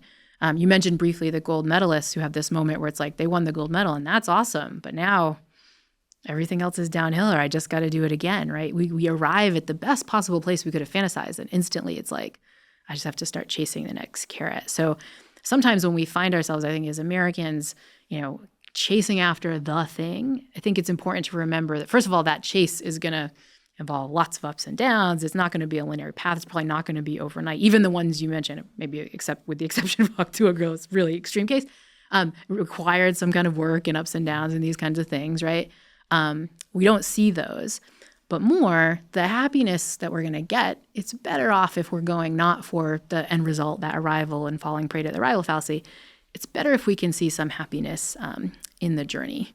This has often been called this idea of sort of finding a journey mindset, which is sort of what can you take from the process of getting there, right? So you want to run your 5K, but like what can you do to try to enjoy the process of, those runs that go along the way, and noticing the kind of ups and downs and sort of paying attention to the journey. It's one way to kind of break out of falling prey to this arrival fallacy. Requires a serious frame shift. Totally. And I think one that, is not culturally accepted in the U.S. And I think this causes a lot of, it causes a happiness hit, not just because like sometimes we don't get there. Sometimes there's reason, if you set your height super high, if you want to be Roger Bannister or whatever, like not all of us are going to get there, whether that's a 4-minute mile or success at work or $50 million or whatever it is. So sometimes if you set your sights too high, you just don't get there. And so that's a happiness hit. But a bigger happiness, and sometimes when you do get there, it's a happiness hit because you get there and there's a happiness for a moment, but then, that the hit doesn't keep coming. I think we also just lose out on something when we're not in that journey mindset, because there's a lot of cool stuff along the way if we can kind of pay attention. But yeah, I think it's a big cultural shift from the way Americans usually think. But if it's one that if we can achieve that, we'll start feeling a lot better. And it means even the failures in life are kind of good because you are enjoying yourself along the way. For my podcast, I did an episode about these sort of Olympic medals where I talked about the bronze lining effect and things. And I had Michelle Kwan, who, Olympic medalist, we all remember her, but mostly just won silver. And I talked to her about, what that felt like. And she said, it didn't matter to me. The things I loved about being Olympics wasn't the medal stand. It was when she talked about putting her skates on and seeing the rings in the ice and recognizing, as soon as I tie these laces, I'm going to get to skate over those. And I've fantasized. That's the journey mindset, right? You're not looking at the thing at the end. You're paying enough attention to the stuff along the way, even some of the stuff that's a pain in the butt, that you kind of get some joy on the ride. I certainly have learned to relish in the failures as well as the successes. And, I think some of that also just comes with age. Yeah. I've always wanted to say that. It's true, though. It kind of comes with age. You're old enough now, Andrew. You can jump into it. You accrue enough experiences, good and bad and neutral, and you kind of go, like, the other day I was in this kind of weird state of mind. I was like, well, yeah, I've been here before. Mm-hmm. Like, this shifts. Like, no worries. Like, this shifts. And then, sure enough, it shifted. I think the first time we find ourselves in a place, or we find ourselves back in a place and we forget we've been there before, for whatever reason, or we try and pretend we haven't been there before. It's like, and then you go through enough of those cycles, like, okay, this is part of a larger trajectory. This is an amazing thing about the brain I never understood. I still don't, which is that when we're feeling happy, we don't tend to think, gosh, this feeling is going to go away. Sometimes a little bit of that, but when we're feeling lousy, it does seem to do something to our sense of time, our time perception, that makes it seem, especially in the real lows, in the real trenches, that it's going to go on forever. We can't imagine feeling differently. The this too shall pass is very hard to internalize when we're in those states. Totally. But it can make you feel a lot. If you can get that distance from your current state, I mean, this is a kind of, you had Ethan Kross on the show that he talks a lot. If you can kind of get that distance of, well, how's this going to feel in 5 years? How's this going to feel in 10 years? You can sometimes feel a lot better. Interestingly, even when the happy stuff, if we can get some sense that like this isn't going to last forever, that can sometimes boost the happiness. Because we're kind of almost doing like a negative visualization in the forward direction, right? So a scarce experience, if you're having it, it's useful to remember like, this is limited, right? This is temporary. I should enjoy this now while it's happening. The most extreme version of this, of course, is with our own lives, right? Contemplating our mortality.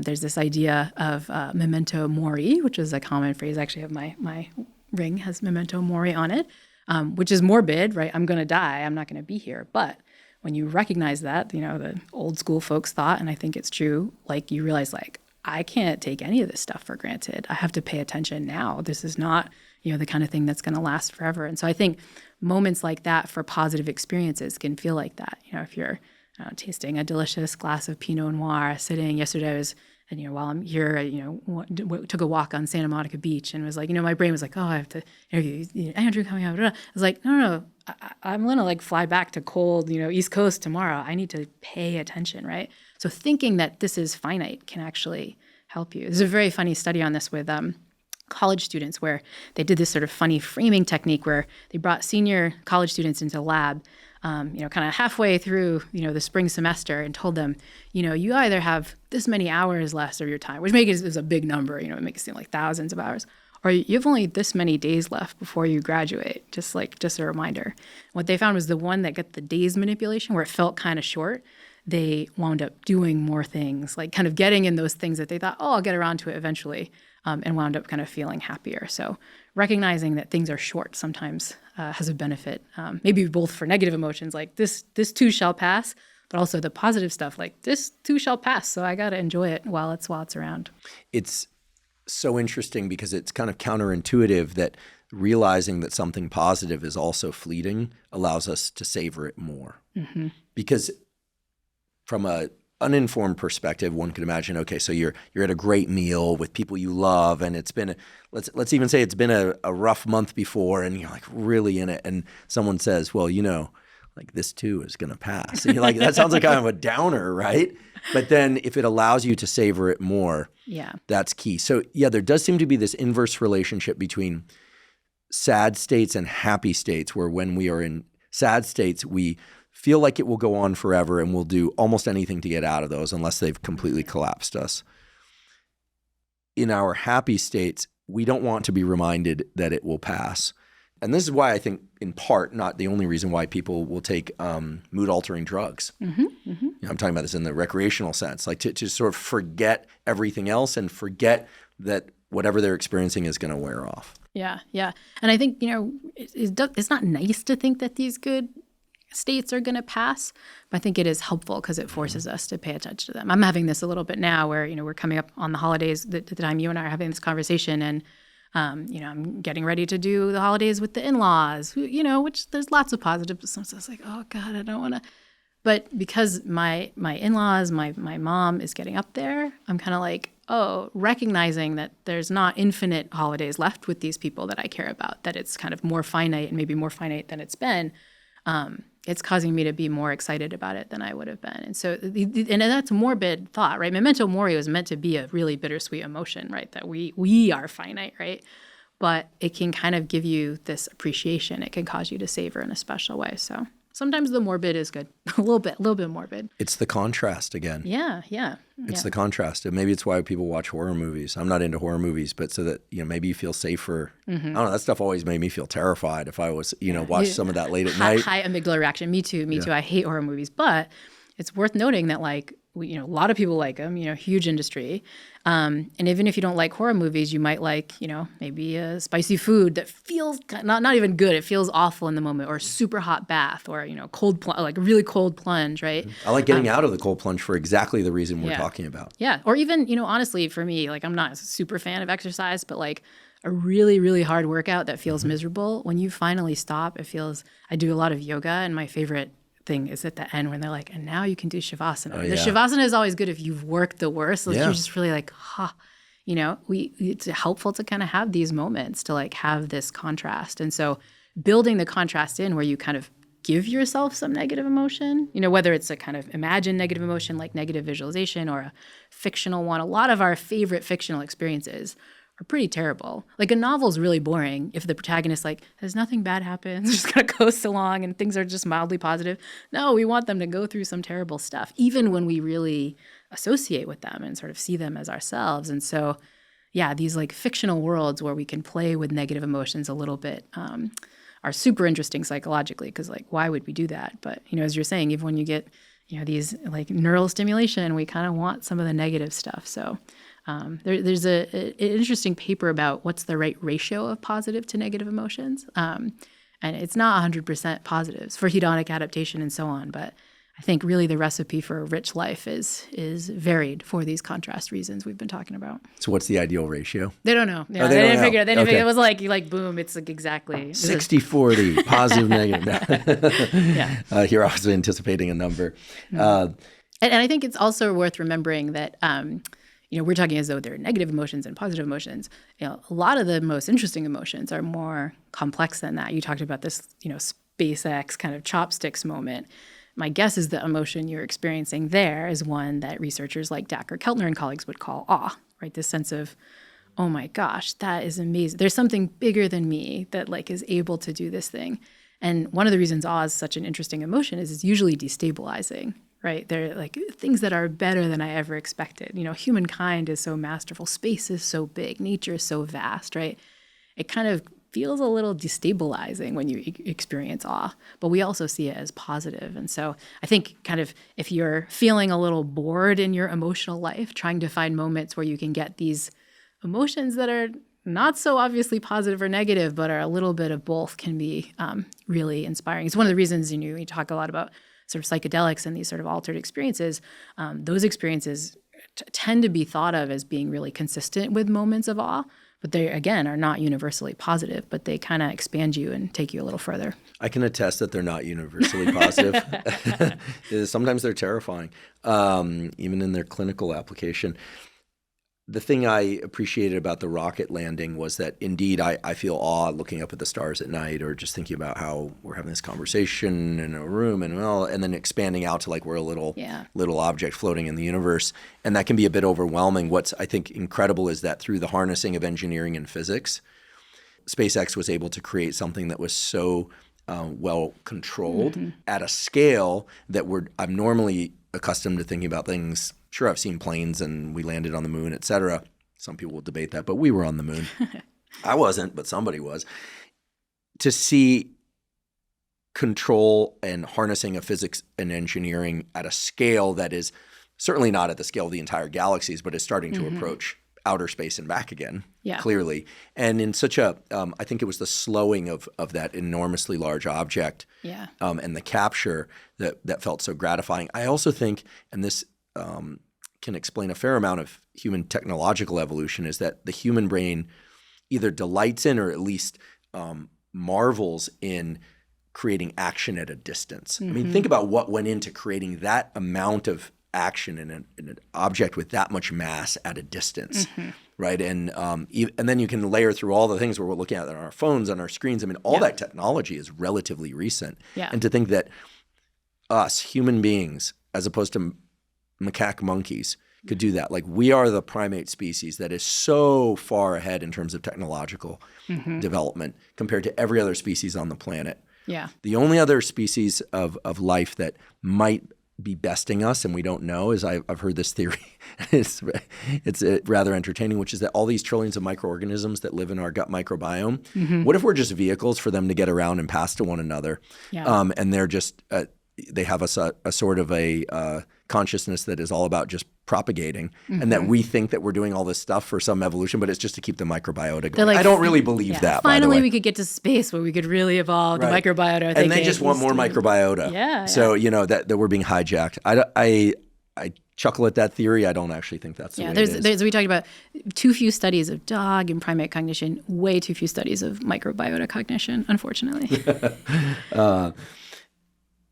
This is probably the right time to say that we are a storytelling species. This is what we're doing right now. We're creating story around these things that we can't quite explain. And during the course of today's conversation, I realized that this thing that we call happiness has at least 3 levels or layers that we filter it through when we ask ourselves, are we happy? How do I be happier? This element of contrast with negative experiences seems to be a repeating theme. Memento Mori being a negative sort of dark cloud from which we're supposed to see the light and act in the light. This exists in religious narratives, philosophical narratives, and scientific reality. I could imagine 3 layers. The first is sensory experience. The reason to take a cold shower, folks, in addition to the fact that it'll save you on your heating bill, is that the warm shower that follows, in fact, that's how I do it, feels so good. 10 times better than it would if you had just gotten into the warm shower, I promise. Same thing about getting out of the cold plunge. There's a lot of debate about these things, but this is just pure sensory experience and contrast of the sort that we're talking about today. Hunger and then eating a delicious piece of food, or eating a not so delicious piece of food, but you're hungry, and so it's that much more delicious. Okay? Million examples we could spiral towards. So there's sensory experience. There's raw sensory perception and experience from which the contrast creates this thing that we feel better, AKA happiness, sort of. Yeah. Then there's story. God, last year was a tough year. This year was better. There's also, and I've seen this before, we were killing it for 2 years, and then this year was kind of a meh year. This is not the case, by the way, but I'm very fortunate that the podcast has continued to grow and expand. But for some people, they're not as happy with their whatever salary this year, because even though it's spectacular by somebody else's standards, by their standard, it's down from previous years. So there's the story that we create that it's not sensory experience, it's perception based on dopamine, and it's perception based on reward and punishment, et cetera. And then there's this third layer, which is meaning. Like you said, spending time with in-laws, okay, every moment of it might not be as awesome as you might like, but there's meaning in spending time with people that are extended family, especially when elders and younger are in the same room. There's something really, it layers on story to create this sort of other level that we call meaning. And so what I'm realizing is that these are 3 timescales. Yeah. So we have the immediate timescale of happiness. We have the kind of intermediate one where we introduce a story. And then we have meaning, which is kind of like this whole picture. Yeah. So it seems to me that we need to approach happiness from all 3 levels. That it's not enough to just be like a dog. Yeah. Which are in the sensory experience, presumably, of happiness. If they tell stories, they don't tell them to us. Yeah. And if they have meaning, I don't know. But they seem to nailed the first level. Yeah. So, and they're probably And they probably don't have the capacity to do the other 2. So it's not like they're not doing it and kind of missing out. They kind of have brains that don't let them notice they're missing out. But we unfortunately have brains that would feel like we were really missing out if we just had the sensory experiences, without the good stories. I think you're sort of pointing to this idea that sort of being happy in your life and being happy with your life. The with your life part has the kind of medium timescale stories, but also the really big ones, right? Am I doing anything really meaningful in my life? Am I finding purpose, and so on? The funny thing, though, is to get to that big time scale, to find a sense of purpose and stuff like that, sometimes it pays to do stuff at the local level, at the medium and shorter term time scale. And one of the things researchers have found is that if you're engaging in activities at the short-term timescales that kind of fit with your values, or what these positive psychologists have often called your strengths, that can be a way to sort of achieve purpose. So what are strengths? So researchers do this thing where they want to look at all the valuable things people can do out in the world, right? And so what are the things that you value?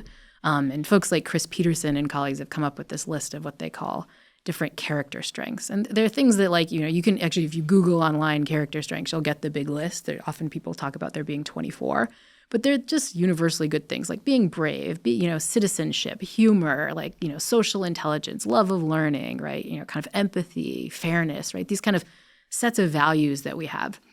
People differ in how much they value one or the other. So I could ask you, Andrew, like, what's better, like bravery or humor? Probably both pretty high for you, I would imagine. But like about prudence versus love of learning, I have a guess. Yeah, I mean, if I had to pick between bravery and humor, I think bravery is probably more important to me. See, I'm more humor. Yeah. So I mean, I love humor, but if I had to pick, it's sort of like, steak and coffee. I'm going steak. Yeah. Okay. Well, the point is, there are individual differences in this. And there are formal tests you can do online. If you Google the VIA character strengths test, you'll see these 24, and you can do one of these very systematic, kind of tests to do it. But really just trying to think about, like, what are the values that you value? And the ones that come to mind as being particularly about you, the ones that you resonate with, are what somebody like Chris Peterson would call your signature strengths. They're the ones that when you execute them, you kind of feel like things are meaningful and purposeful and so on. And so the idea is that one recipe for a purposeful life at the local level is trying to engage in behaviors that allow you to use more of these values or strengths. And one of my favorite pieces of research that looks at both the power of this and how, even though if it seems like that those are hard things to bring in, like you should bring them in more, is some work by this woman, Amy Resninsky, who's a professor at the University of Pennsylvania. And she does these studies on what she calls job crafting, which is a practice where you take your normal job description as whatever your job is, and figure out ways that you can infuse your signature strengths into them. So you as a podcaster, if your signature strength was bravery, you could bring in guests that made me feel a little bit intimidating to you, probably like me, I imagine. No, but or like you could take on topics that are a little bit harder, right? That kind of push you a little bit, right? If your signature strength was humor, you'd add more comedy or make more jokes. If it was love of learning, you'd pick topics that like you didn't know anything about, but you kind of dive in, right? You take whatever your normal job description is and you find a way to build in your strengths. And the reason I love Amy's work so much is that she studies signature strengths not in academics like us who have very flexible jobs or podcasters. She studies signature strengths in hospital janitorial staff workers who are, these are people who are like cleaning the linen in a hospital room or mopping the floors and stuff. Not a job where you think there's lots of flexibility or you could build in things like, humor and love of learning and this stuff. But she finds interestingly that like around a quarter to a third of these janitorial staff workers say that their job is a calling. They love it. They get a lot of purpose from it. And they're the ones that are naturally building in their signature strengths. And she tells in her work, she tells these lovely stories. There's a story of a janitorial staff worker who worked in a chemotherapy ward. And if you've been unlucky enough to have cancer and had to have chemotherapy or know someone who did, you know that people tend to get really sick because the medicine makes people really nauseous. So a big part of this guy's job was like cleaning up vomit, basically. But he said, my job isn't to clean up vomit. My strengths are like humor and social intelligence. And what I do is I make a joke. This is somebody's having a really crappy day and I'm going to do something that's going to make them laugh. And if I do that, then I won. It's not my paycheck. And I guess he had a standard joke, which is like, oh my God, let's play a big pile of vomit overtime, like for me. And like, you're laughing, listeners probably laughing. He's like, that's my job. We talked to another worker who worked in a coma ward. So this individual couldn't talk to the patients because they're in comas, but her strength was creativity. And so every day she like moved the artwork and the plants around, just kind of created some changes. And she thought maybe that would pop people out of their coma. I don't know if that's medically plausible, probably not, but it doesn't matter. To her, she felt like she was executing her creativity. And so the moral of this job crafting work is, no matter what your job is, there's probably some room to build in some more purpose if you take some time to think about like, what are the strengths? What are the things that get you going? If you need a tip, you can kind of Google these things. But then how could I infuse that into my normal job description? And there's probably a lot more flexibility than you think. You don't need to quit your job and become a podcaster to like get this flexibility. Probably whatever you do, there's some window where you can build that in. That's awesome. Those are awesome stories. Yeah. I also was just thinking about the janitor cleaning up the vomit, like to restore some dignity to these people that clearly know they're making a mess, and like, humor being the ultimate bridge. And darn it, why'd you make me have to choose between humor and the other thing? But because humor is so awesome. Humor is pretty good. Now I'm rethinking my answer. It's very brave to clean up vomit as well, I think, right? Yeah, and to bring humor to a place where some people might presume humor is not allowed. But goodness, the signature strengths and the list of, you said 24 of them. Where can people learn more about these signature strengths? I think this would be a really powerful exercise, and we can always find the link and put it in the show note captions. But is there like a Yeah, place that people can find this stuff? The Values in Action is viacharacterstrengths.org. So I can share the link and you can stick it in your show notes. But yeah, people can go on there for free and do one of these kind of, formal psychometric tests where you measure your strengths, see what they are. And it's a fun website too, because you get to they give you some suggestions. Because some of these, values are like prudence is one of them. It's like, how do I exercise prudence? And they'll have, these are different things. They also make the suggestion, and this is a homework assignment I give in my happiness class, of suggesting you do this with a good friend or a romantic partner. Have each of you do this and find strengths that you share together. And then you can go on what researchers call a strengths date, where, if you both have bravery, then that means you guys should do the obstacle course or do some really scary hike. If you both have humor, now you go to a comedy show. If you both love learning, now you go to a museum or something. So you find the thing that's like your convergent strengths and you do something that exercises them. So that means you can use your strengths to get purpose, not just in your work, but in your leisure too. And I think this is another spot where we get stuff wrong. I think a lot of us have work that tends to use our strengths. We tend to gravitate towards careers, many of us, where we can use our strengths. A lot of folks aren't that lucky. But in our leisure time, we don't often do that so much, right? Often our leisure time is like plop down, watch Netflix. For a lot of folks, like if you think about how you can build your strengths into your leisure time, it gets even more exciting. So, you're talking about working with your hands and doing all this stuff, like, build the bravery and the humor into that somehow. And now you get your leisure time doing double duty for giving you a sense of purpose and meaning too. I love doing stuff with my hands, and I also love doing things that are useful to other people. And years ago, I used to go set up fish tanks for people at their homes. And I don't know why, but I just kept setting up all these fish tanks for all these people. And I delighted in it. And it makes me realize that I think for everybody, certainly not just me, that we get tremendous pleasure from being useful to others in ways that really resonate with kind of who we feel we are and these strengths. I think that's kind of the ultimate situation, really. Yeah, and if we're getting paid for it, also great. But you're saying work it into your recreational time as well. Yeah, and I'm glad you brought up this idea of doing for others, because we haven't talked about that. But this is another behavioral hack that's huge for happiness. And I think one that we get wrong as a culture in the U.S., but kind of broadly. There's all this talk about self-care or treat yourself. If you look at any kind of article about happiness, that maybe not so evidence-based, talk about self. If you look at happy people, though, happy people don't spend a lot of time on themselves. They tend to be very other-oriented. So controlled for income, happier people donate more money to charity than not so happy people. Controlled for the amount of free time people have, happy people tend to volunteer for others. Broadly construed, whether it's helping formally or kind of donating time, like they tend to help more than not so happy people. That again, correlation, it could be happy, doing nice stuff for others helps you become happy. It could be that if you're happy, you do nice stuff for others. And for sure that link is true. There is this thing called the feel good, do good effect. But lots of experiments have sort of forced people to do nice stuff for others and found that it winds up making them happier. One study by Laura Aknin and colleagues did this study where they walk up to people on the street and hand them $20. So it's an awesome study to be in if you're some undergrad walking around campus like, oh, cool, $20. But then you'll be told how to spend it. You either have to spend the $20 to treat yourself, do something nice for yourself, or spend the $20 on someone else, do something nice for other people.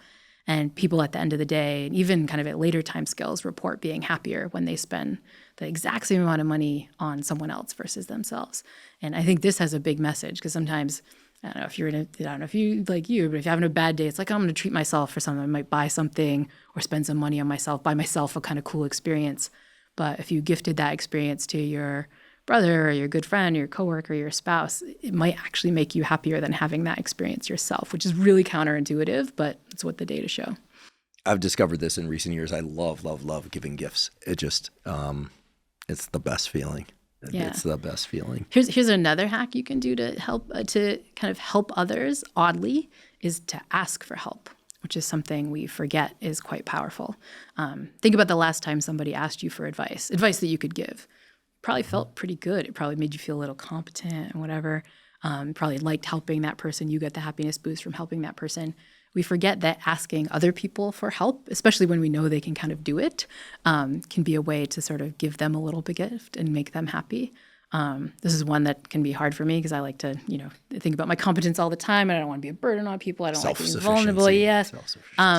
But it turns out, especially if you're a particularly self-sufficient person, when you ask people for help, it can be really useful. So that's another one, because I know some folks listening right now might not have the financial means to be donating money or the, time, affluence, and wherewithal to be doing gifts and these things. But remember that asking for help can be a gift to someone else, and it's a little social connection too. That's awesome. I will also say your suggestion that people fill out the signature strengths site and then use that as a first date incentive. I look forward to the day when a comment comes through on YouTube that people were married as a consequence of a first date. Yeah, Tinder's going out of business if we start doing these strength dates, I bet. So yeah. Every once in a while, someone will contact me and say that they watched the fertility episode and did a male and female fertility episode, and that they now have a child on the way. I don't ask questions about when the child was conceived or what the relationship to the fertility episode was.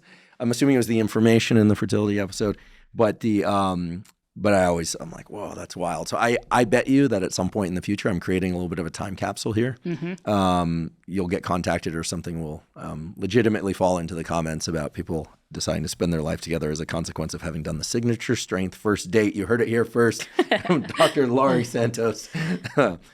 And in all seriousness, Laurie, Dr. Santos, I just want to say thank you so much for doing the work you do. It's awesome, awesome work. I mean, what's more important than our emotional state, and to strive to be happy, but to understand happiness so that we're not pursuing something that either doesn't exist or that it is an illusion that's been created for us. Like really, I think one of the amazing things about what you do is you realistically frame happiness as attainable, but you frame it in the science of how to actually get it and what it means. And as people could probably detect, I love that you've studied this thing that we call happiness and other aspects of emotion and social cognition in the context of not just humans, but our non-human friends, cats and dogs, and use that knowledge, like building up from basic understanding of how neural circuits and psychology work to a place that humans can really act on. And you've given us a tremendous number of actionable tools today. I mean, too many to list off here all at once. We'll put them in the timestamps as tools so that people can get right to them and review them. But the social connection piece, obviously, the understanding of the contrast with difficult things to arrive at better states and different time scales, and doing for others, and just so much. There's too much here for me to list off without adding another 30 minutes to this podcast. And no one wants to hear me speak anymore. So I'm just going to say thank you for the research that you have done and continue to do. Thank you for doing your podcast. I'm going to start listening to your podcast. I love these issues, and I think they're super, super timely and important for everybody. And thanks for taking time out of your schedule to come here and educate us today. Thanks so much. It was a blast. Let's do it again. Definitely. Thank you for joining me for today's discussion with Dr. Laurie Santos. To learn more about her laboratory's work, her teachings, and to find a link to her excellent podcast, please see the show note captions. If you're learning from and or enjoying this podcast, please subscribe to our YouTube channel. That's a terrific zero-cost way to support us. Please also click follow for the podcast on both Spotify and Apple. And on both Spotify and Apple, you can leave us up to a 5-star review. Please also check out the sponsors mentioned at the beginning and throughout today's episode. That's the best way to support this podcast. If you have questions for me or comments about the podcast, or topics or guests that you'd like me to consider for the Huberman Lab podcast, please put those in the comments section on YouTube. I do read all the comments. And if you're not already following me on social media, I am Huberman Lab on all social media platforms. So that's Instagram, X, formerly known as Twitter, Facebook, Threads, and LinkedIn. And on all those platforms, I discuss science and science-related tools, some of which overlaps with the content of the Huberman Lab podcast, but much of which is distinct from the content on the Huberman Lab podcast. Again, that's Huberman Lab on all social media platforms. For those of you that haven't heard, I have a new book coming out. It's my very first book. It's entitled Protocols, an Operating Manual for the Human Body. This is a book that I've been working on for more than 5 years, and that's based on more than 30 years of research and experience. And it covers protocols for everything from sleep to exercise to stress control, protocols related to focus and motivation. And of course, I provide the scientific substantiation for the protocols that are included. The book is now available by pre-sale at protocolsbook.com. There you can find links to various vendors. You can pick the one that you like best. Again, the book is called Protocols, an Operating Manual for the Human Body. And if you haven't already subscribed to our Neural Network newsletter, the Neural Network newsletter is a zero-cost monthly newsletter that includes everything from podcast summaries to what we call protocols in the form of brief 1 to 3 page PDFs that cover things like how to optimize your sleep, how to regulate your dopamine. We also have protocols related to deliberate cold exposure, get a lot of questions about that, deliberate heat exposure, and on and on. Again, all available at completely zero cost. You simply go to hubermanlab.com, go to the menu tab in the top right corner, scroll down to newsletter, and enter your email. And I should mention that we do not share your email with anybody. Thank you once again for joining me for today's discussion with Dr. Laurie Santos. And last, but certainly not least, thank you for your interest in science.